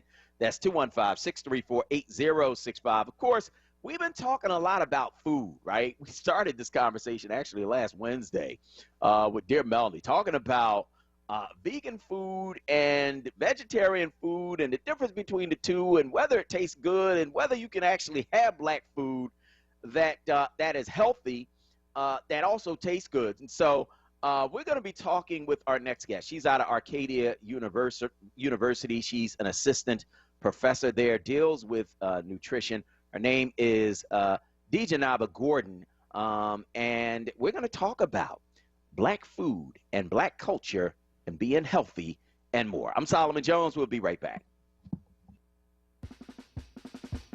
Kamasi Washington brings his fall tour to the Met Philly, one of only 6 dates on the East Coast. Don't miss Kamasi Washington October 20th at the Met Philly. Tickets on sale now as of July 30th. Tickets available at Ticketmaster.com. Teachers shape the future. Right now, in a classroom somewhere in the United States, there's a teacher inspiring a future scientist who'll make preventing pandemics their life's work. Sharpening the mind of an aspiring environmentalist who'll help combat climate change. And generating possibilities for a student who'll be the first in their family to graduate college. Explore a career that leaves a legacy you can be proud of. Teach. Learn more and receive free support at teach.org.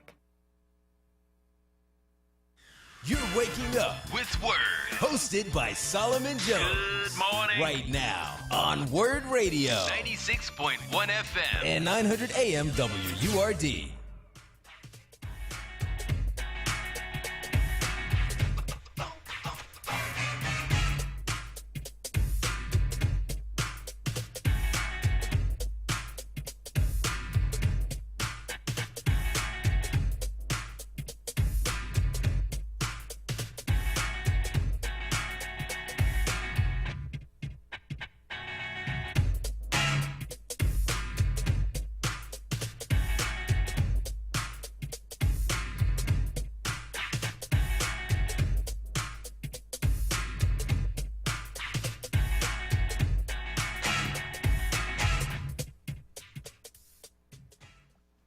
Good morning. This is Solomon Jones on 900 AM, 96.1 FM, WURD, and I'm going to welcome you back to Wake Up with Word. Joining us now is Dejanaba Gordon.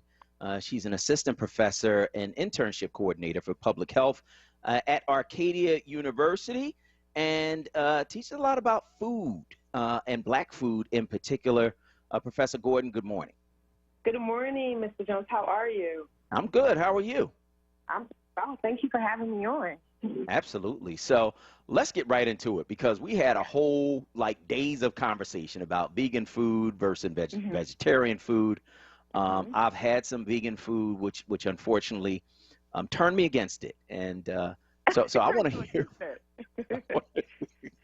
That's unfortunate. That is unfortunate, because I want to know if you can eat healthy and have the food still be good. So yes.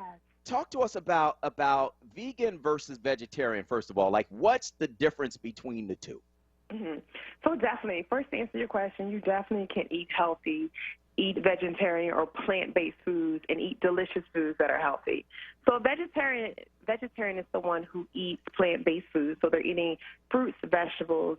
They're eliminating some or almost all of their animal-derived foods. And the real difference between a vegan is that they're not having anything, no oils, no ingredients that come from animals. They are strict vegetarians or completely vegan. They're only eating things that come from the earth, our vegetables, our grains, our legumes, our fruits, our seeds, our nuts. There's a world of food out there. There's so many plants that we can choose from. And so vegetarians may sometimes we have a pesco vegetarian that will eat fish. Sometimes we'll have vegetarians that may still cook with some, they may cook with some non-vegetarian, non-vegan-based oils, or they may say, you know what, I'm going to have some eggs. I'm going to add some eggs to my salad. And that's actually called ovo vegetarian, where you have eggs and vegetables and grains and legumes, fruits, nuts, but you're not eating the seafood or milk products. So some vegetarians may still engage in some milk products if they're cooking some recipes and so forth. Okay. So, what is the history of vegetarianism in terms of an African-based diet? Yeah. So when we look at traditional African-based diets are very grounded in plant-based foods. And so when meats were added to our cuisines and our meals, it was really added for the flavor of it. There was a study done out of University of Pittsburgh, a small study where they took 20 continental Africans and 20 African Americans, and they switched their diets. And when they switched their diets for about 2 weeks only, right, the African Americans were eating this traditional diet, which had plenty of fibers, veggies, beans, cornmeals, and low in fat, really meat used as seasoning. They actually started to see changes in their bodies that was protective against cancer. When they took the continental Africans and put them on an African-American traditional American diet, right, they noticed that in 2 weeks their bodies started to change, where they started having markers that would lead to precancerous cells. Wow. And so I think the key here is just acknowledging how much fiber and when you think of even the modern African food today is home-cooked meals. And so you're having less processed foods in general, which is contributing to your health. So when you talk about a diet that is heavy in fiber, what kind of foods are you talking about? Yeah, so our fibers, we're getting fibers from our vegetables, our fruit, our nuts, our beans, our seeds. Those are, and when I say grains, so our grains are going to be our whole grains. So our brown rice. Or if you're eating bread, you want to eat, a whole grain bread. You want to eat, pasta is always going to be processed. Now you can eat white pasta, or you can eat a healthier choice pasta, which would be a whole wheat pasta. But you want to go to the amaranth, which is the ancient grain. You want to go to a quinoa. A quinoa is a complete protein, so not only are you getting the benefits of the fiber, you're getting the benefits of a protein. You want to go to your brown rice. You want to eat your vegetables. I just tell people to really try to think about how they can create their meals around vegetables. And so instead of thinking, all right, I'm going to have steak and steak, potatoes, and spinach, say, okay, I'm going to start my meal off with a salad. and then what do I need to eat after that? If you're consistently trying to find out ways, creative ways to add in vegetables or beans to your diet, you're automatically going to eat more fiber. There was another study done where they said about only 5% of Americans ate the amount of greens we're supposed to eat. And for women, that's about 25 grams. For men, it's about 39 grams. And really not having enough fiber in our diets causes gastrointestinal poor health. You know, it relates to heart disease, stroke, high cholesterol, obesity, type 2, and some cancer. All of these diseases that are so common in our communities that are really related to the foods that we're eating. Now, you said women need 25 grams of fiber and men need 39 grams? Yeah. I mean, per day. The best way, like if you don't want to measure it and you don't really know what that means, the best way to do that is half your plate with grains, with fiber. And so for dinner, have 25% of your plate a vegetable, the other 25% of your plate a grain. And if you're trying to add in vegetables or grains into breakfast and lunch, you'll get there. I mean, how many of us just eat like fried wings for dinner, right? Some buffalo. I love a buffalo wing, but we can't eat that every day. Yeah, yeah. I'm learning that. And so, in terms of making this stuff taste good, now that's great. You want to eat, you know, fiber and vegetables and beans, and how do you make this stuff taste good? You say it like, how do you make this stuff? It's food. You say it like, how do this? You know, this. I hear you, but this is, you know, it's not really food. It's stuff. I mean, I think it goes back to cooking. Like, you know, when we cook at home, not every meat-based meal is delicious, but we still may eat it, right? You may go out and go to a restaurant and not like the meal, but eat it. And so we have to have a willingness to try recipes that are plant-based and perhaps not always enjoy them, right? But a great way to get you started is that there's a class through the Philadelphia Free Library System, the Culinary Literacy Kitchen, which I teach, called Taste of African Heritage Cooking Class. And that class is a 6-week curriculum. And one of the things that I absolutely love about the class is that it's based off the African diasporan diet. And so each week we're cooking plant-based foods that are bringing back like the old ways of eating. And so students are able to explore different herbs and spices. They're able to explore different ways to cook greens. I mean, I love collard greens, don't get me wrong. If you can't do anything else healthy, just make a pot of greens every week and try to eat it. And I promise you, you'll be better off. When we look at the nutritional value of just greens in general, there is a doctor named, he's still alive, named Dr. Joe Furman, and he has this score called an Andy score, and what it does is just measures all the nutrients in it, so all your vitamins, your zinc, your lycopene, fiber, and so kale has an Andy score of 1,000. Collard greens have an Andy score of 1,000. So let's compare that to like French fries. Can you guess what you think a French fry has a score of? 1. You're close. It has 7. It's a 7. So, you know, in that class, the 6-week curriculum, the first week is herbs and spices. The second week is greens. The third week is whole grains. Then there's beans and rice.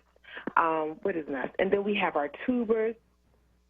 And then we have fruits and vegetables. And so you can always look on the Culinary Literacy Kitchen website. We will have fall classes. We don't have a schedule up. However, classes are guaranteed. It's actually a Taste of African Heritage and a Taste of Latin American Heritage classes that I teach. And that can be, the schedule can be found on the website, so www.freelibrary.org. But when it comes to like when you're cooking at home, I tell people, find ways to add vegetables to what they're currently making, right? That's the first start. You got to get used to like the flavors of vegetables and fiber. And so when you're cooking, perhaps add some spinach, right? Don't be afraid to add things. Sure. If you're having a salad, don't be afraid to mix your greens up. Don't always just go with spinach. Perhaps get the spring mix and the spinach. If you're making a soup, throw some greens in there. no one should be eating a sandwich without lettuce, so just add, instead of using iceberg lettuce, add a different type of lettuce to try to really explore what you're doing.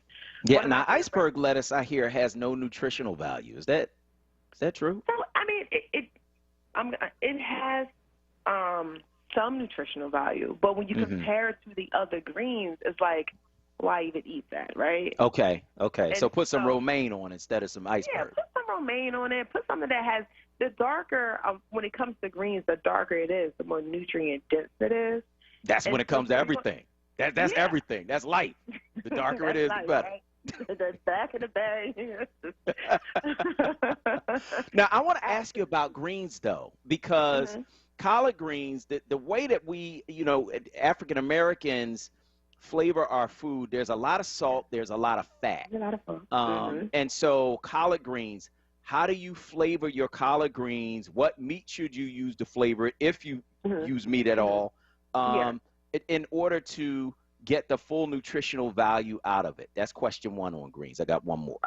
Okay, absolutely. So, when it comes to cooking any vegetables, not just greens, you want it to remain bright. So, traditionally, how we cook our greens, we boil it all the way down, where a lot of the nutrients are being released because of the heat. But the pot liquor, that has the nutrients that's been boiled out. Some of that is contained in that liquid. So it's not like we're losing everything. And the amount of fiber that's in a collard greens, we're consuming that, so that's still contributing to our health. But one of the ways you can cook collard greens is one of the ways that I cook it in class, is like a saute on the stovetop. It's quick and easy, but it is a little chewier, right? And so all you're doing is that you're taking the collard greens, you're sauteing in a little bit of oil, you're adding actually a Dijon mustard, you're adding some garlic, a little bit of onion, salt and pepper, and you're sauteing it on the stovetop. And I promise you, it is so good. It's almost like the more that I cook that, the more that I eat it, the more that my body is craves it. It's so delicious. So you can saute any of your greens. What's really popular now is the avocado toast. And so you can if you like avocado, which I love. Do you like avocado, Solomon? Not really. I don't like the consistency of them. The consistency. Okay. The consistency. Yeah. I get that. So that's with egg toast. You can toast some bread, your whole grain bread, right? Okay. And you can add butter if you used to add in butter or whatever. You can fry your egg up, and then you can saute some greens and put that on top of the egg and eat it. And it's really delicious. Like I add, you can do that with any type of, you can do that with collard greens or spinach. I know people who cook their spring mix. I prefer it raw. But any greens that we're having, you can cook it and add it to it and eat it on top of an egg, and you'll feel satisfied because you're getting the protein that your body needs. Not that you need protein from animals, but the egg is providing your protein, and you're getting these nutrients, these these flavonoids, these vitamins, all these nutrients that our body needs that aren't even fully understood and discovered through our vegetables. Okay. So now, the other question I have, because you already answered the question about cooking it all the way down, because I know that takes out a lot of the nutrients, but you got it in the pot liquor. You got it in that liquid. You have some of it stays in that pot liquor, so save okay. it. All right. And black folk believe in the pot liquor, so that's good. Okay. Now, the other thing I wanted to ask you about is eating salads. There's a lot of sugar in dressing, in a lot of salad dressings. How do you eat salad in a way that's healthy without ruining it with a bunch of salad dressing? Absolutely. So I always tell people, when you're eating a salad, a chef salad, I don't really consider that a salad. That's just a hoagie without any without any bread, right? All that processed meat, all that cheese. So I'll tell people, if you can, eliminate that chef salad. You want to get a nice green salad with at least 3 additional vegetable toppings, right? If you want to add animals to it, your fish, your chicken, you can, whatever. That's not a big deal. But what's most important is at the base of your salad, you have your greens. You're adding at least 3 additional vegetables for the variety of vegetables. And then the quickest way or the easiest way to make sure that it's still somewhat healthy without ruining it with the salad dressing is measuring it out.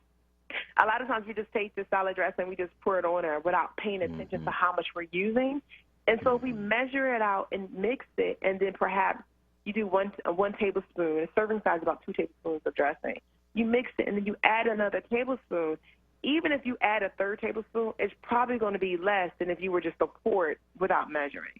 And so once you start to do that, then you can start to experiment and move towards adding an olive oil, a lemon.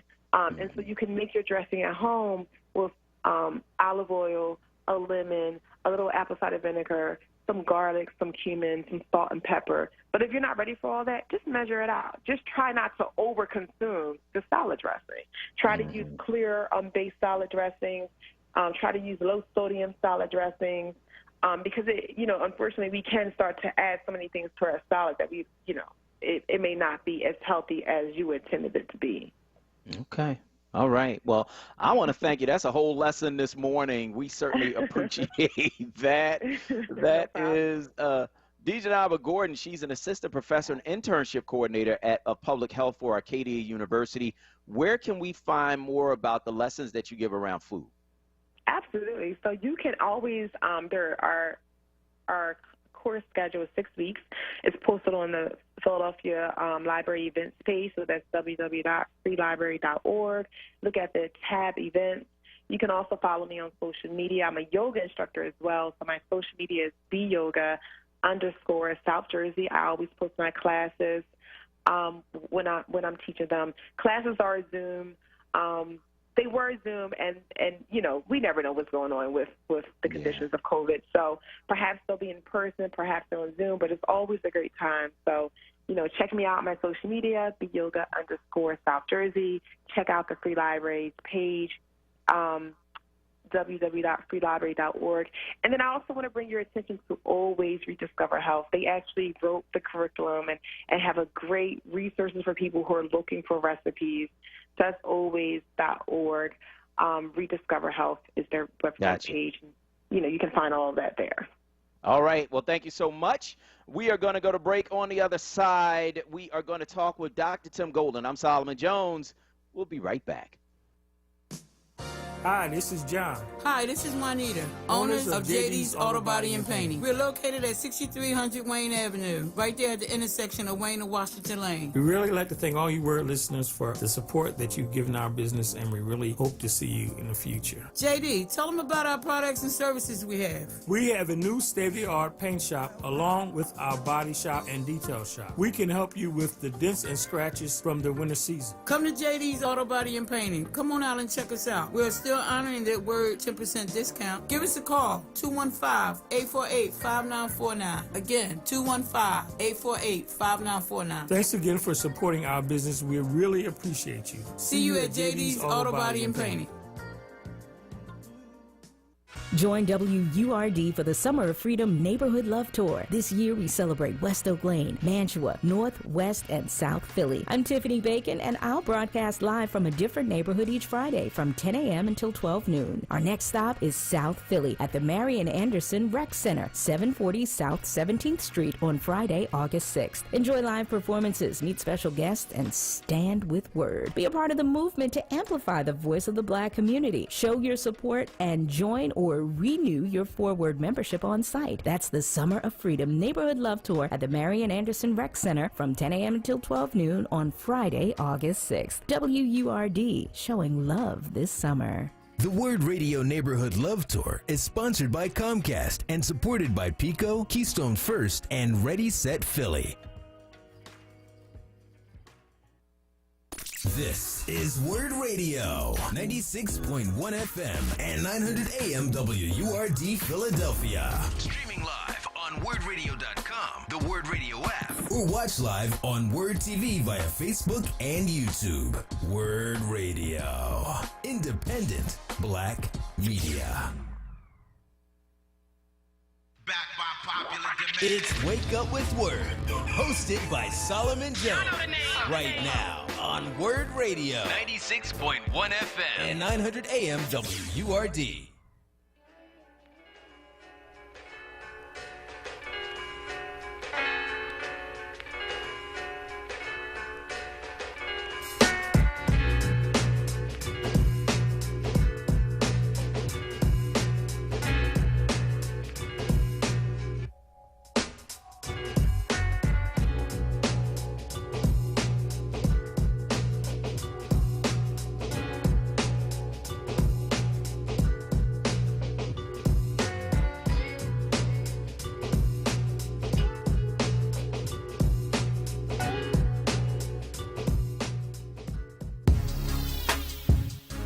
Dr. Tim Golden. Brilliant? If something is wrong when things go right for black people, then that suggests that everything goes right when things go wrong for black people. Hard-hitting. White nationalist domestic terrorism says black people have no business being equal participants in American democracy. Real. When you embrace your problem, you're inclined to remain vigilant against it. Lawyer and critical race theorist Dr. Tim Golden. Right now on Wake Up with WURD. Good morning. This is Solomon Jones on 900 AM, 96.1 FM, WURD. I want to welcome you back to Wake Up with WURD. Joining us now, lawyer and critical race theorist Dr. Tim Golden. He is a professor of philosophy, legal studies program coordinator, and founder of the Donald Blake Center for the Study of Race, Ethnicity, and Culture at Walla Walla University. For 20 years, he was a criminal defense attorney in Philadelphia and in the federal courts. Tim, good morning. Good morning, Solomon. Thanks so much for having me with you today. Welcome back. Yeah, thank you, man. It's a pleasure. And I want to get right into it because the Biden administration has made a decision to prioritize other legislative priorities over voting rights. Feels like they're abandoning black voters, which we've seen before historically. But in doing that, Democrats actually hurt themselves. What do you make of it, Tim? Well, Solomon, there's two ways to interpret this. One is optimistically to say that the president is hoping he gets some momentum in Congress and can get some other things done before the George Floyd Justice and Policing Act and before the John Lewis Voting Rights Restoration Act, which are two very important agenda items. But history gives us no reason to be optimistic. And the pessimistic interpretation is that the infrastructure bill, along with COVID relief, became quote-unquote national priorities that just were convenient, euphemistic ways of putting issues that matter to black people on the back burner, because that's what history tells us. Now, I don't want to even really call this pessimism, because pessimism suggests that maybe there's no justification for that point of view. But there's plenty of historical justification for it. Solomon, we live in a country where black people have had the right to vote secured for 48 years. From 1965 to 2013, black people have secured the right to vote. Now, theoretically, the right to vote was secured for newly freed slaves in 1870. But it took 95 years to secure that right nationwide through the passage of the Voting Rights Act of 1965, which was in existence from 1965 to 2013 until the Supreme Court, in a landmark decision called Shelby County, Alabama versus Eric Holder, who was the then Attorney General, decided that the formula for deciding the pre-clearance, or that is to say what southern states had to apply to the Justice Department for approval before they could make changes to their voting laws, was an unconstitutional exercise of federal power. When the court decided that, it literally opened the floodgates for every state in the union, not just southern states, but even states that don't have a history of racial discrimination. States like Iowa or Nebraska, states all over the country could come out and now say, you know, we're going to change our voting laws, and they can basically do whatever they want. And so you now have voting rights, which has become the most important issue of the black agenda in the 21st century, because the Supreme Court, with the stroke of a pen, can basically make it all go away. That's where we are. That's the reality. Everything I just said is factual. So when we look at the Biden administration dragging their feet on voting rights, it harkens back to a time when, long before 1965, the federal government decided to shift priorities and change priorities, and that led to the reign of terror that we saw in the post-Reconstruction era, from lynching all the way up until Medgar Evers being shot and killed in his driveway trying to register black people to vote in 1963, I believe it was, and then the Voting Rights Act passed in 1965. So when I look at the Biden administration's failure to prioritize voting rights and police brutality, I see a disturbing historical pattern where other issues take precedence and the black agenda is put on the back burner, and that never works out well. And that's literally where we are right now in this moment. State legislators in Texas protested by going to Washington, D.C. to prevent a radical change in their voting laws that under the pre-Shelby County case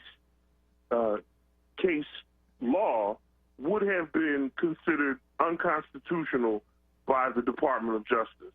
But now that that's out of the way, Texas, Mississippi, Alabama, southern states, and even some northern states like Ohio can resort to racist tactics without any scrutiny from the federal government.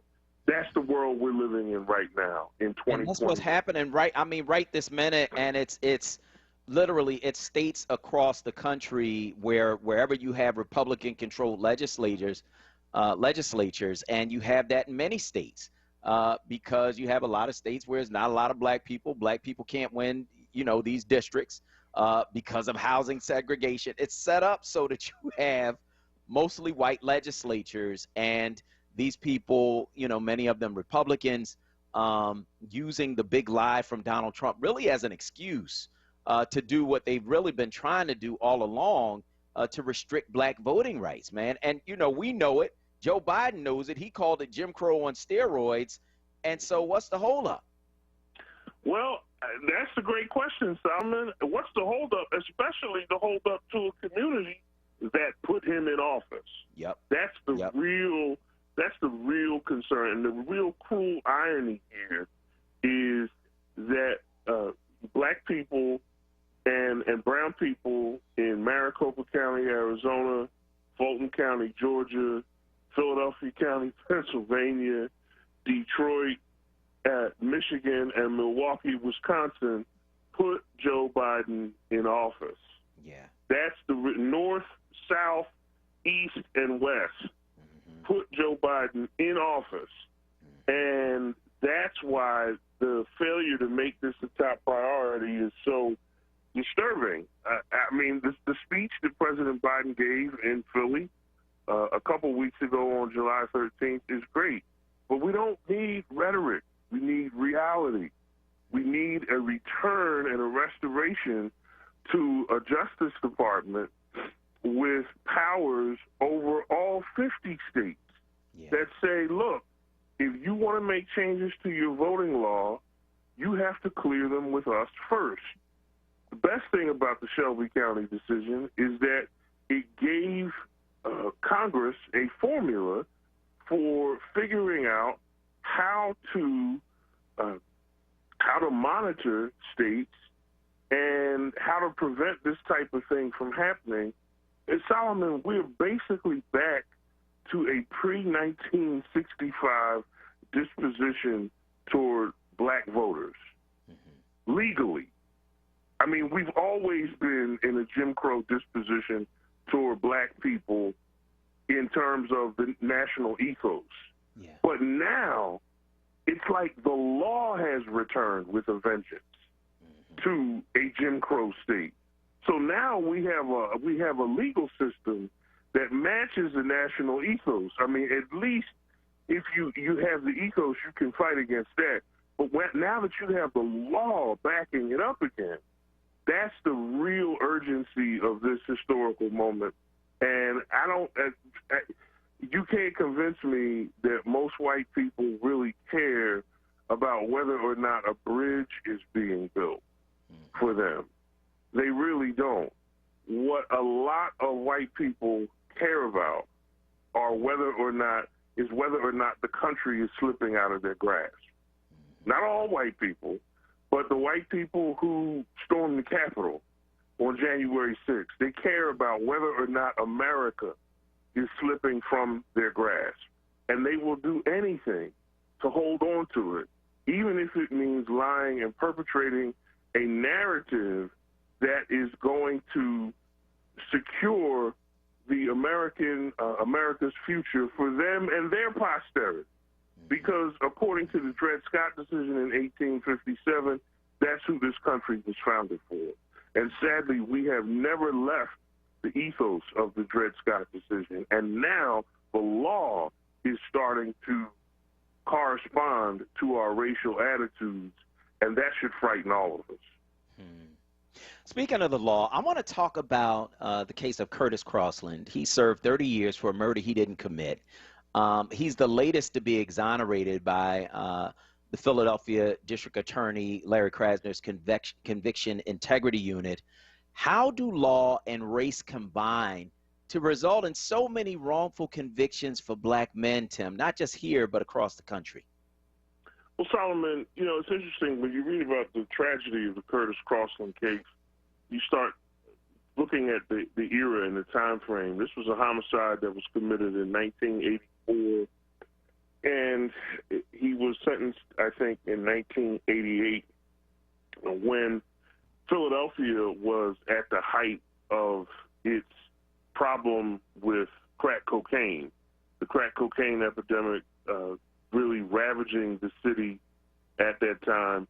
And I think this is where you start to see the connection between what we just talked about in our first conversation and this one. In other words, you saw a narrative start to emerge in the early 1980s with Ronald Reagan's criminal justice policies and the war on drugs and the crack cocaine problem, that people who were involved in that, all sorts of stereotypes, and they were all black faces, Solomon. They were all black faces, from the Central Park Five to people in Philadelphia who were being arrested and just sort of warehoused and brought in and brought through and sent away to prison. All of these, the narrative became that this is what these people deserve. And when you have that kind of cultural and social momentum behind a district attorney's office that at the time was much more concerned about convictions than it was about justice, it then becomes very easy to sort of warehouse black people, lock them away, forget about them.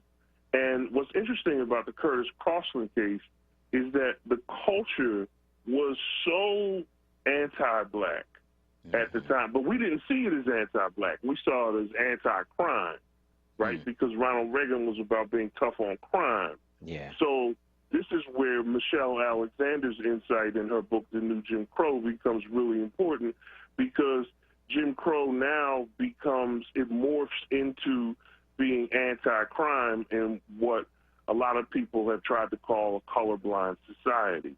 So you can't complain about race anymore, because we're beyond that. We're past that. This is about crime. It's about respectability politics. It's about values. When you have all of that coming in, and it's all just racism coming in dressed differently, then it becomes easy to warehouse someone, put them away.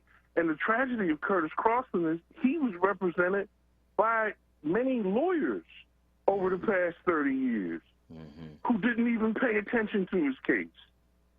Because as lawyers become part of a system, and as the attitudes of everybody in the society and the culture take a firm grip on people, that affects the lawyers who go to court and who are supposed to fight for people. So he had lawyers who were saying his case had no merit and so on and so forth. It's really just his spirit that never gave up, that kept pushing, and that eventually led to his release. But that, I think, is what happens time and again to black people, and you have to be thankful that now you have an institutional change in the Conviction Integrity Unit, a model for district attorneys' offices around the country that's resulting in these exonerations. I'm very happy for Curtis Crossland and his family. Yeah, absolutely. But, you know, when these things happen, man, the people end up paying the price because Curtis Crossland, by all rights, should be able to sue. But the people who did this to him aren't going to pay. It's going to be me, Tim. It's going to be the taxpayers in Philadelphia. It's going to be you, and the reason why it's going to be you is because the president is skipping around and dilly-dallying and not making the George Floyd Justice and Policing Act and the end to qualified immunity a reality. Mm-hmm. This is where these two issues go together, Solomon. It isn't just voting rights. It's voting rights and police brutality. And in cases like this, where there is there's evidence of intentional misconduct that leads to someone being in prison for over three decades for a crime that he did not commit, there has to be some accountability.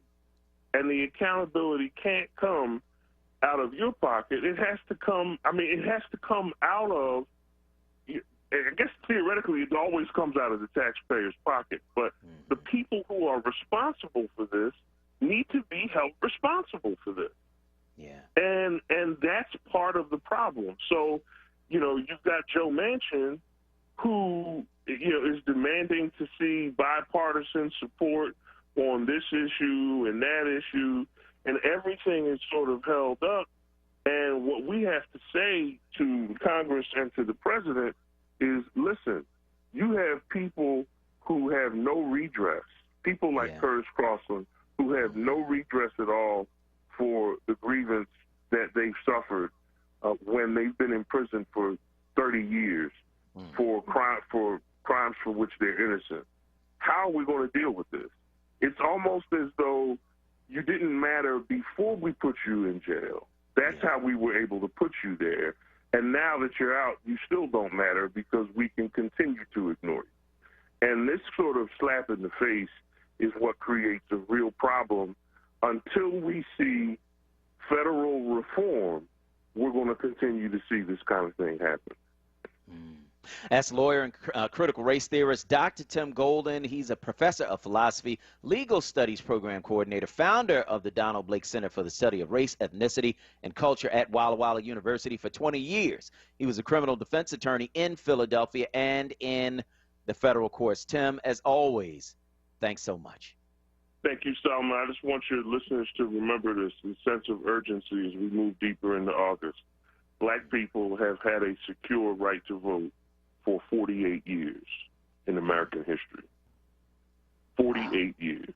Thank you for having me, Salma. Thank you, man. I appreciate that, and I appreciate you, and we absolutely have to remember that. We're going to go to break. On the other side, we're going to talk with Shamar Woods from Sports Illustrated about what's going on with your Eagles, your Sixers, and more. Of course, Simone Biles as well. I'm Solomon Jones. We'll be right back. I've done everything to stay healthy and protect my unborn child during COVID. The way I see it, getting vaccinated is one less risk to me and my baby's health, for now and the future. Plus, free vaccines are available in my neighborhood. You don't even need an appointment. Just walk in. You have the power to finish this. Visit pa.gov/COVID for more information. Paid for with Pennsylvania taxpayer dollars. Hope Partnership Middle School offers a quality, subsidized independent school education to students and families in North Philadelphia. Located at 2601 North 11th Street, Hope offers small class sizes, personalized learning, a research-based curriculum, dedicated teachers, and a graduate support program, which supports students through high school graduation. They are currently accepting applications for 5th to 7th grade students for September. For more information, please contact them at info@hope-partnership.org. It's Wake Up with Word, hosted by Solomon Jones. Right now on WURD Radio. 96.1 FM. And 900 AM WURD.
Good morning. This is Solomon Jones on 900 AM, 96.1 FM, WURD. I want to welcome you back to Wake Up with Word. Joining us now, Shamar Woods. He's the editorial director for Sports Illustrated, and he joins us every week to talk sports. Shamar, good morning. Hey, good morning, Solomon. How are you? I'm doing well, man. How are you? Doing well, doing well. The August calendar just turned to August. It's kind of like when the calendar turns to December, and you know Christmas is right around the corner. We know the NFL season's about to start. College football is about to start. We're just coming off the draft, so really pumped up and excited this morning.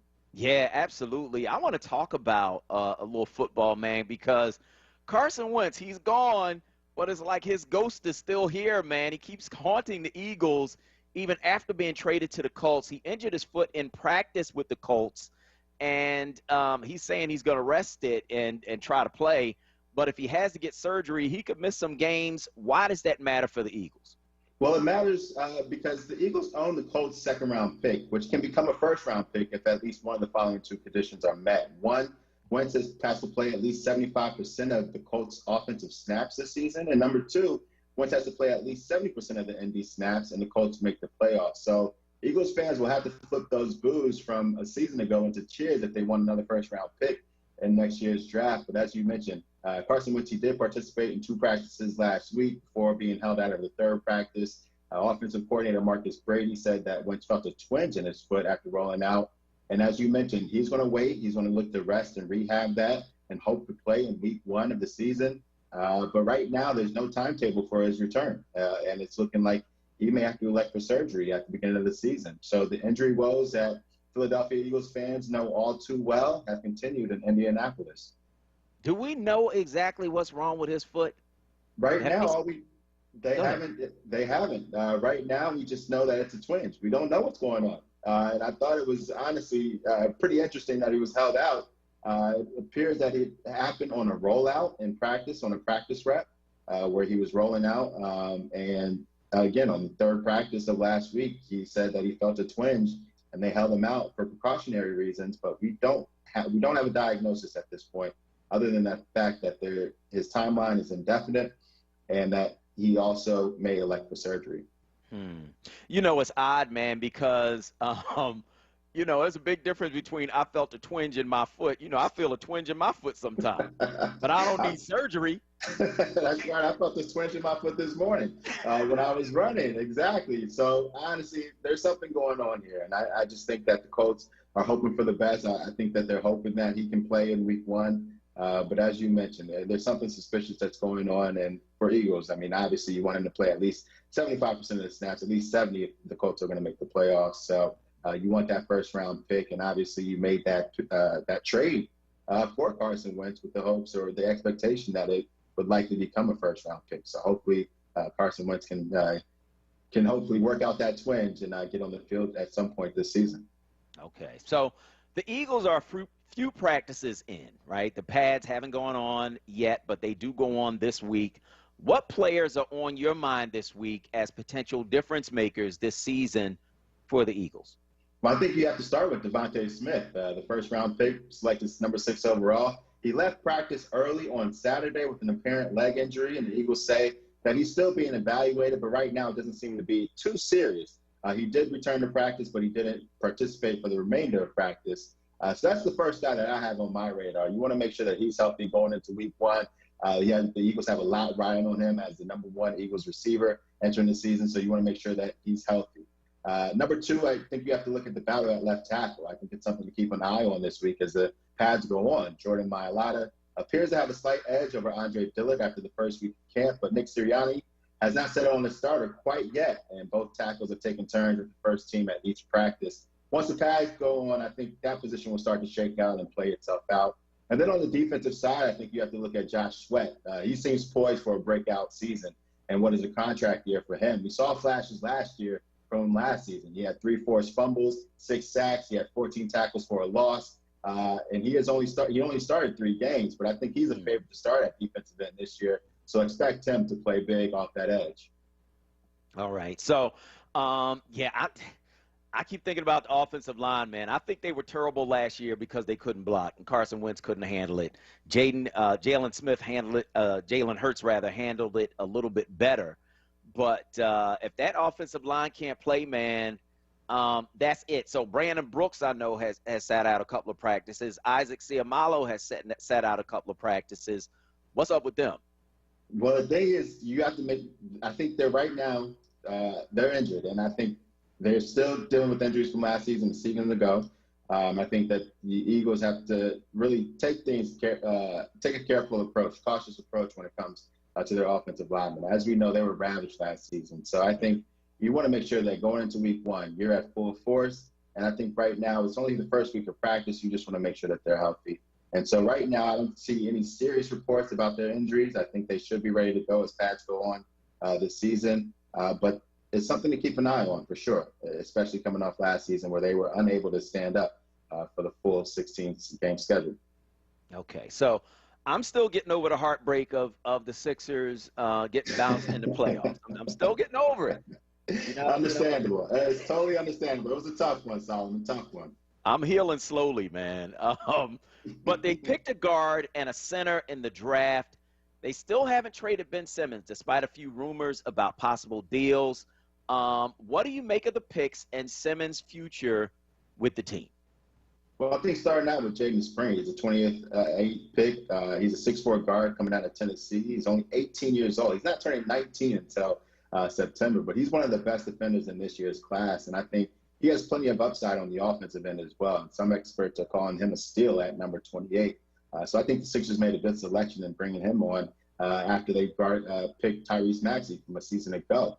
He was also a steal at guard. Obviously, Spring, he's going to have to improve his offensive game, no question, but he has shown signs of being able to knock down that three-pointer. And I think if he can get his mid-range jumper going, I think he can be a threat on both ends of the court. As you mentioned, the Sixers also selected a center as well, and Felipe Petrusev. He's a 7-foot guy who can stretch the floor, but there are concerns on that defensive end. He's expected to play overseas to start the season, but Daryl Morey did say he believes he's a player who can help the team down the road. The Sixers selected another center also in Charles Bassey. He's a 6'10" guy. He's expected to play this season. He's an elite shot blocker. He has a high motor.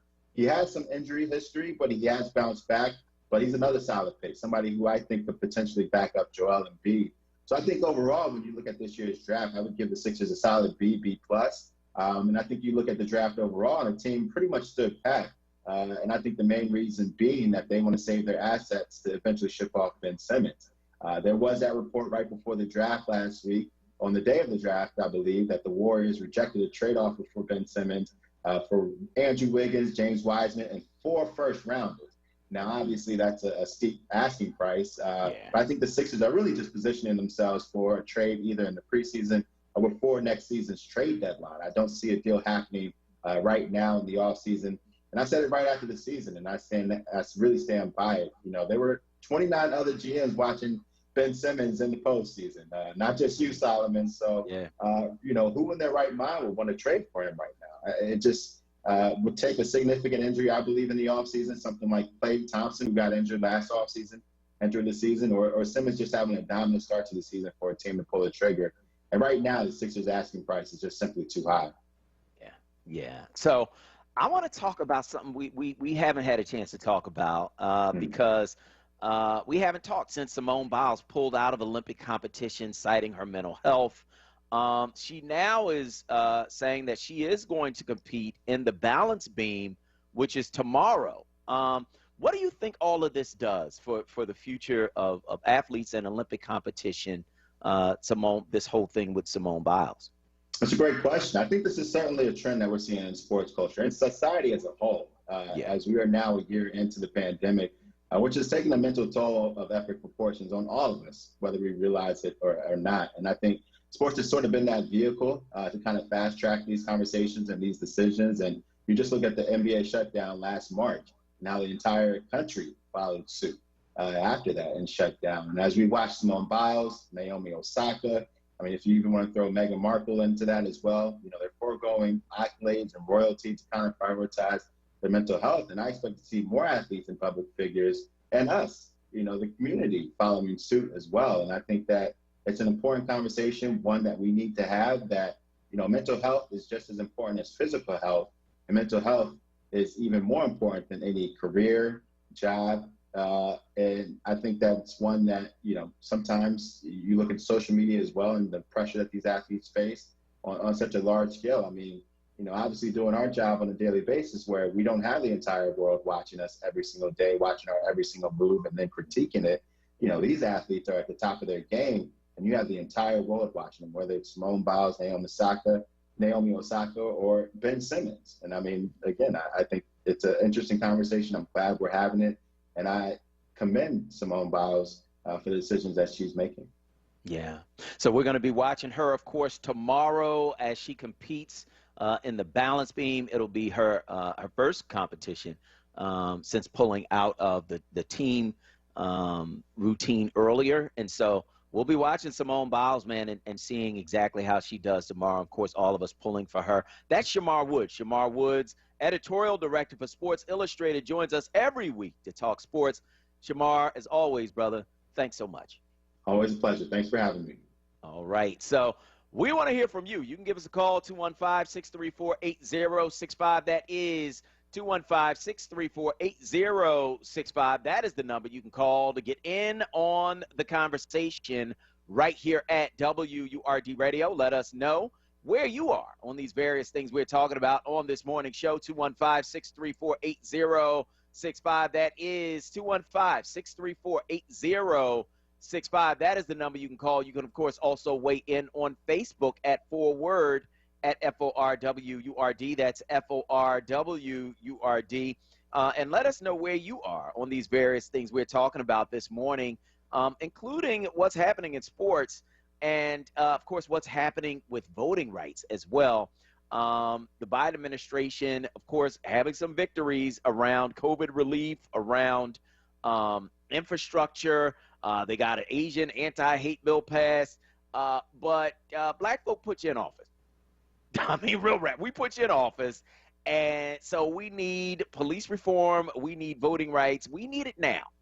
We don't need to play nice and, whatever you got to do to get Joe Manchin, Kristen Sinema on board. You need to do what you got to do to get them on board. If that means twisting arms, well, you got to twist some arms. If that means cajoling, that means cajoling. If that means giving them some stuff for their district, give them some stuff for their district. But you got to get them on board, man, in order to make this thing happen. And, you got to kind of take a little bit of a JBM attitude, get down and lay down. You know what I mean? Like, you got to, come on, man. I want to hear from you. Give me a call. 215-634-8065 is the number that you can call to get in on the conversation.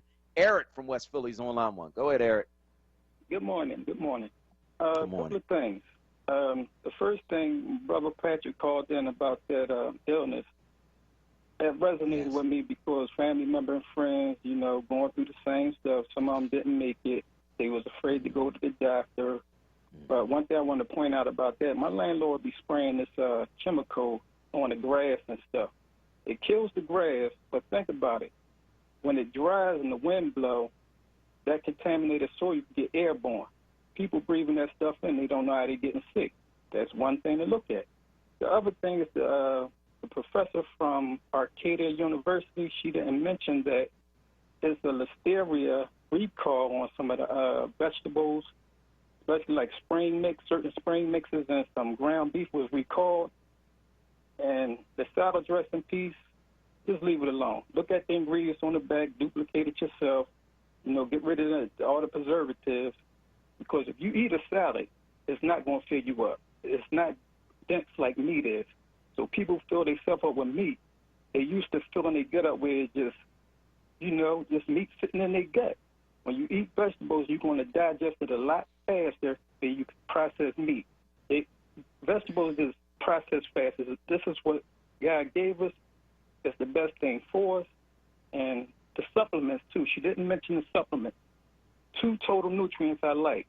And I got all this information right off these radio stations every week, and these doctors come on and tell us this stuff. So y'all got access to the information. I'm going to leave it there. All right, man. Well, we talking about food. We ain't talking about supplements or anything like that. We were talking about food, but I appreciate your call this morning on WURD. And what she said was like, don't drown your food in salad dressing. Like, I peeped that a while ago. Remember, I don't know if you remember this, Kawesa. There was a time, right, So I went on a diet, and I decided I'm going to eat salad, but I'm not going to eat any dressing on it. Y'all was looking at me like I was crazy. You remember that? I do. Like, man, what are you doing? How can you even? But I knew that the dressing was like full of sugar. Like when you look at the ingredients are listed in the order of how much of it is in there, right? Mm-hmm. Sugar would always be like second. Yep. I'm just pouring sugar on salad. Why am I even doing this? Like, I don't know. Yeah. To me, it don't make sense. No, you're right. Yeah, I mean, a lot of them have like high fructose corn syrup, all that stuff in there. You know, I've been doing now. It's funny that she mentioned, you know, measuring it out, because I'd just be like, you know, drizzle it all on there. And so like I've started to go with like vinaigrettes, and you know, I measure out my I will measure it out. You know, and you can get some that are like, you know, lower in calories and they're a little bit better for you. And if you have a decent amount of like veggies and things like I put like chopped garlic, and I put like hot peppers, not hot pepper, like banana peppers in my salad, some chickpeas. Like sometimes that gives you some additional flavors and salts and things like that, so you don't feel like you're deprived of your dressing. So, you know, that's a little trick I've been doing. Yeah, I always get my dressing on the side, because they always put, you know, they drown it, and I want the vegetables, so I put mine on the side, and I'll put a little bit on there, you know, now just to give it a little bit of flavor. But that dressing, it's almost like you defeating the purpose. So we're going to talk about all of that on the other side. But first, we're going to talk about what's trending on the other side of this break. I'm Solomon Jones. This is WURD. We'll be right back. This Word Wellness Vignette is brought to you by AARP. Word Radio presents the following wellness tip to support our listeners with mindfulness and motivation. This is Helana, your resident expert health and wellness coach, with tips to help you stay well. Today, we're going to talk about the importance of finding a new way to be social. So, we now live in a world where socialization has changed significantly, and we have to be creative on how we maintain and grow our social networks. Health and wellness also means having a healthy social life. Many of us get so wrapped up in work responsibilities that we forget to connect with our loved ones and friends. Finding a new way to be social can look like this. Schedule a weekly check-in with your extended family via telephone or even video chat. Number 2, write letters to your friends and start a new pen pal group. Take it old school. Number 3, use technology for you. Create a group chat for your close friends where you can share highlights and funny moments throughout the day. Finding a new way to be social is something we can all do to support our overall health, personally and in our communities. Go ahead and try it today. Stay well with Word. Happy, healthy living. Stay well with Word. Connect with us at wordradio.com. This Word Wellness Vignette was brought to you by AARP Pennsylvania.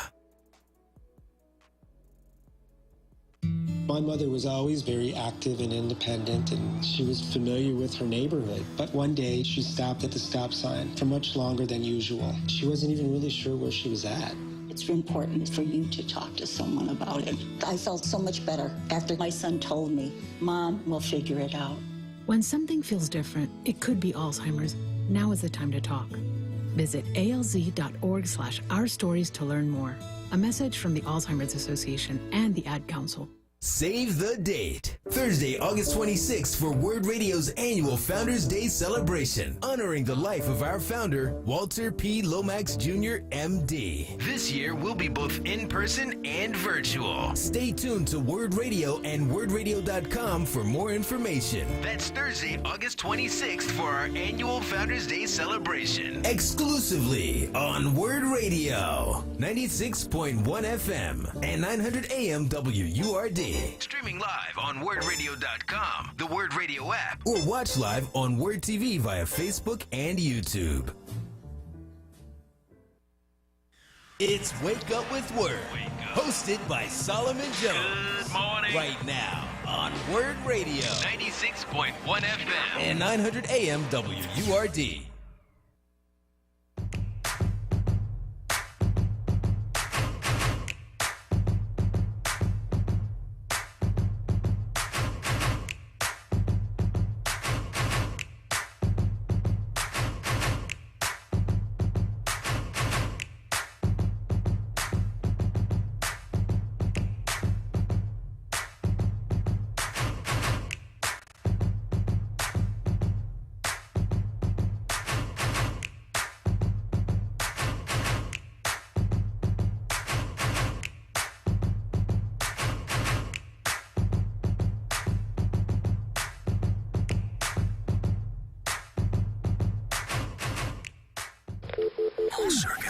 Here's what's trending. Yo, that's crazy. On Wake Up with Word. We have a new Olympic record holder in the women's 100 meters. Jamaica's Elaine Thompson-Herah broke Florence Griffith Joyner's 33-year-old record in Tokyo on Saturday. Thompson-Herah finished at 10.61, edging out FloJo's time of 10.62 that she recorded at the 1988 Seoul Olympics, but the legendary sprinter's world record still stands at 10.49. And Alfonso Ribeiro, a.k.a. Carlton Banks, speaking out. He blames his lack of support from the black community because of his marriage to a white woman. He also mentioned that his blackness has been challenged constantly. I am in a mixed relationship, and it's not easy to make that choice because you're not at home in any home. I'm never going to be white, and I'm never going to be fully supported in the black house. And Whitney Houston's remake of I Will Always Love You is probably one of the most beloved songs of all time. Now Dolly Parton is opening up about how she took the royalty checks from the hit ballad and poured them back into the black community. Parton made $10 million in the 90s from the song, and also mentioned that it was Whitney's version that made her really appreciate her worth as a songwriter. And that is what's trending. All right, so that's what's trending right here on WURD Radio, and I want to hear from you. Give us a call, 215-634-8065. That is 215-634-8065. That is the number that you can call to get in on the conversation right here at WURD Radio. Kwesa, did you know Dolly Parton wrote I Will Always Love You? I did know that, actually, Okay. but you kind of forget it over the time because of the fact that, and I think she sang a version of it too, but because Whitney's version was just so powerful and amazing, you kind of forget, you're almost thinking like, oh, did Whitney write that? And Whitney wasn't really a songwriter, so, that's the thing. And so, Dolly wrote a couple of her songs and several other, amazing writers, but Whitney, oh man, when her voice touched a song, she would make it come to life. And so I definitely understand what Dolly Parton means in reference to the fact that, she really felt her worth as a songwriter because Whitney blew that song out the water. Yes, she did. Yes, she did. And it's so interesting, man, to see folks get older and really begin to speak out about the things that they believe in. Dolly Parton, one of the things she did early on was to come out and say people need to get their vaccines. You remember she did a video showing herself getting the vaccine, and coming out of that country music kind of southern white community, that's not something that's that's risky to come out and say that. And she did it. She was like, no, y'all need to get y'all vaccines. Yeah. I love me some Dolly Parton. I really do. And I think that the other piece for her too is that, she came from very, very humble beginnings.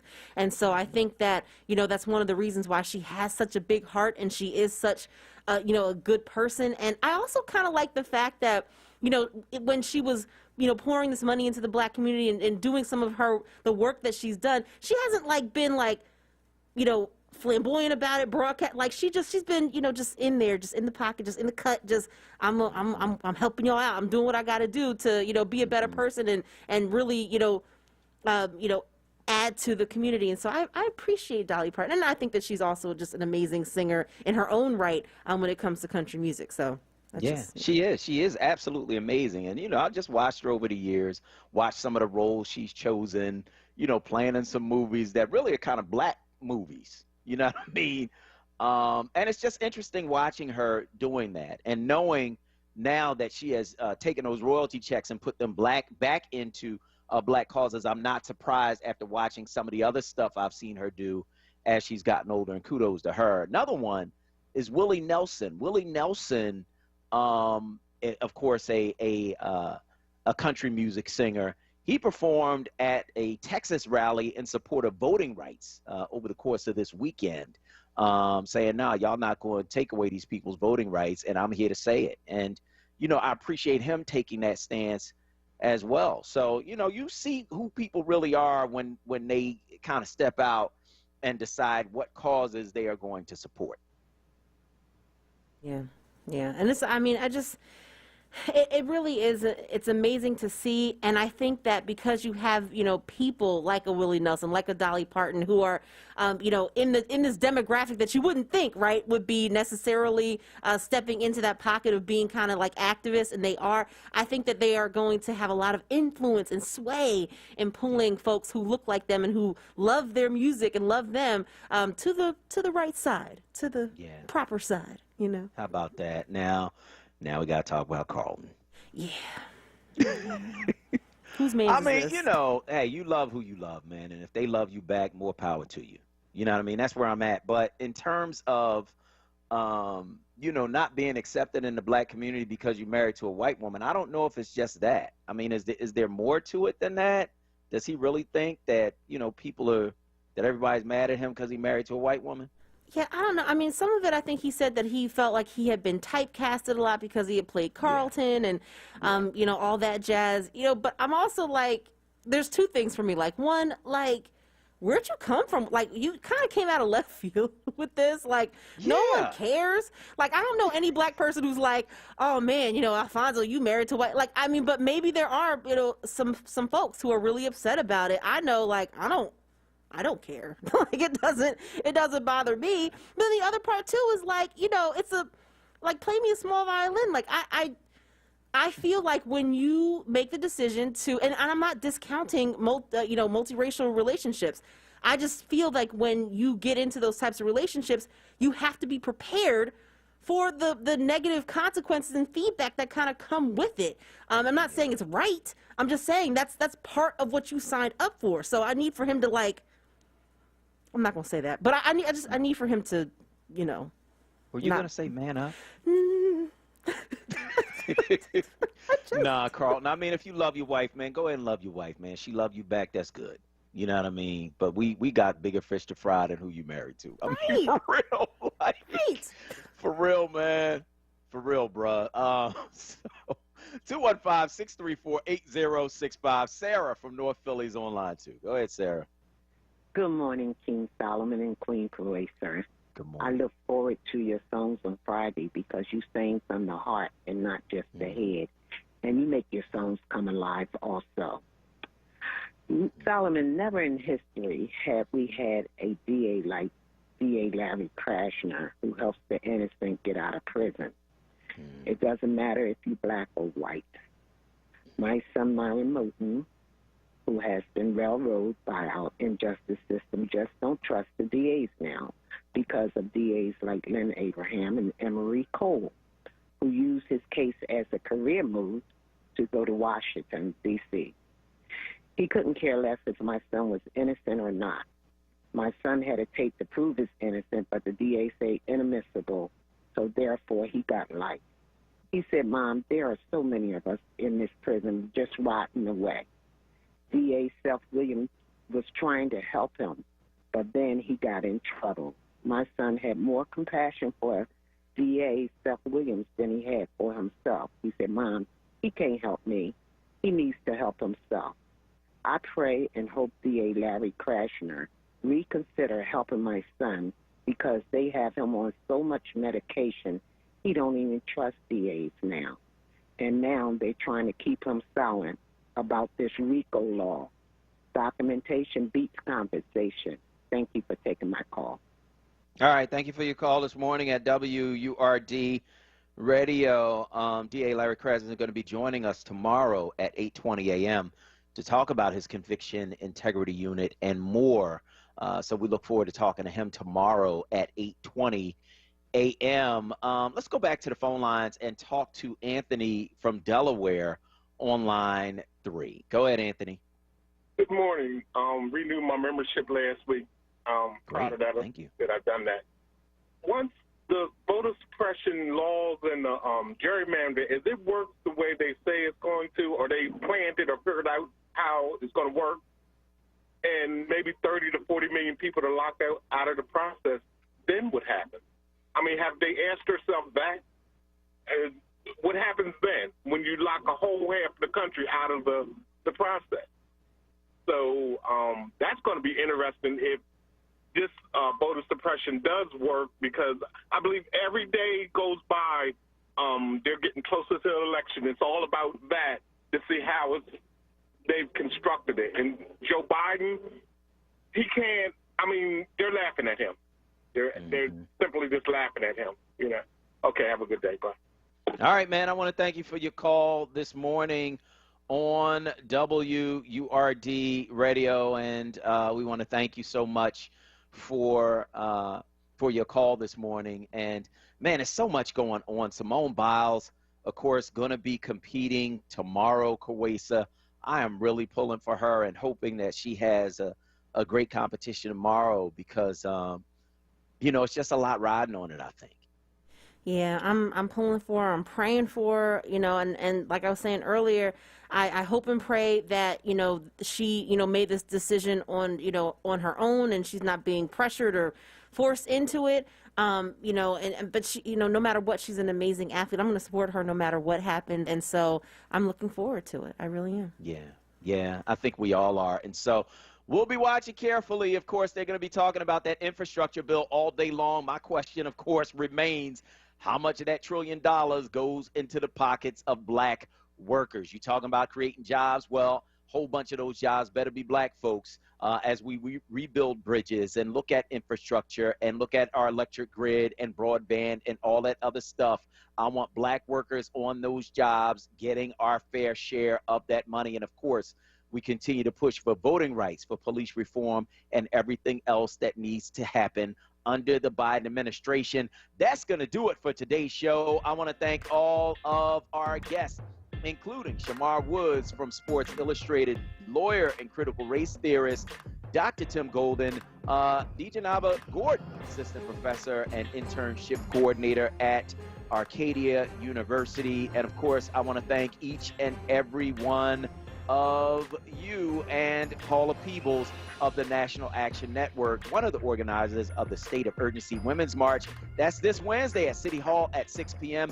Make sure that you are there supporting our sisters as they step out on the issue of gun violence. And now, for super producer Kawesa Mathis and everyone here at WURD Radio, I am your host, Solomon Jones, saying stay tuned for Reality Check with Charles Ellison.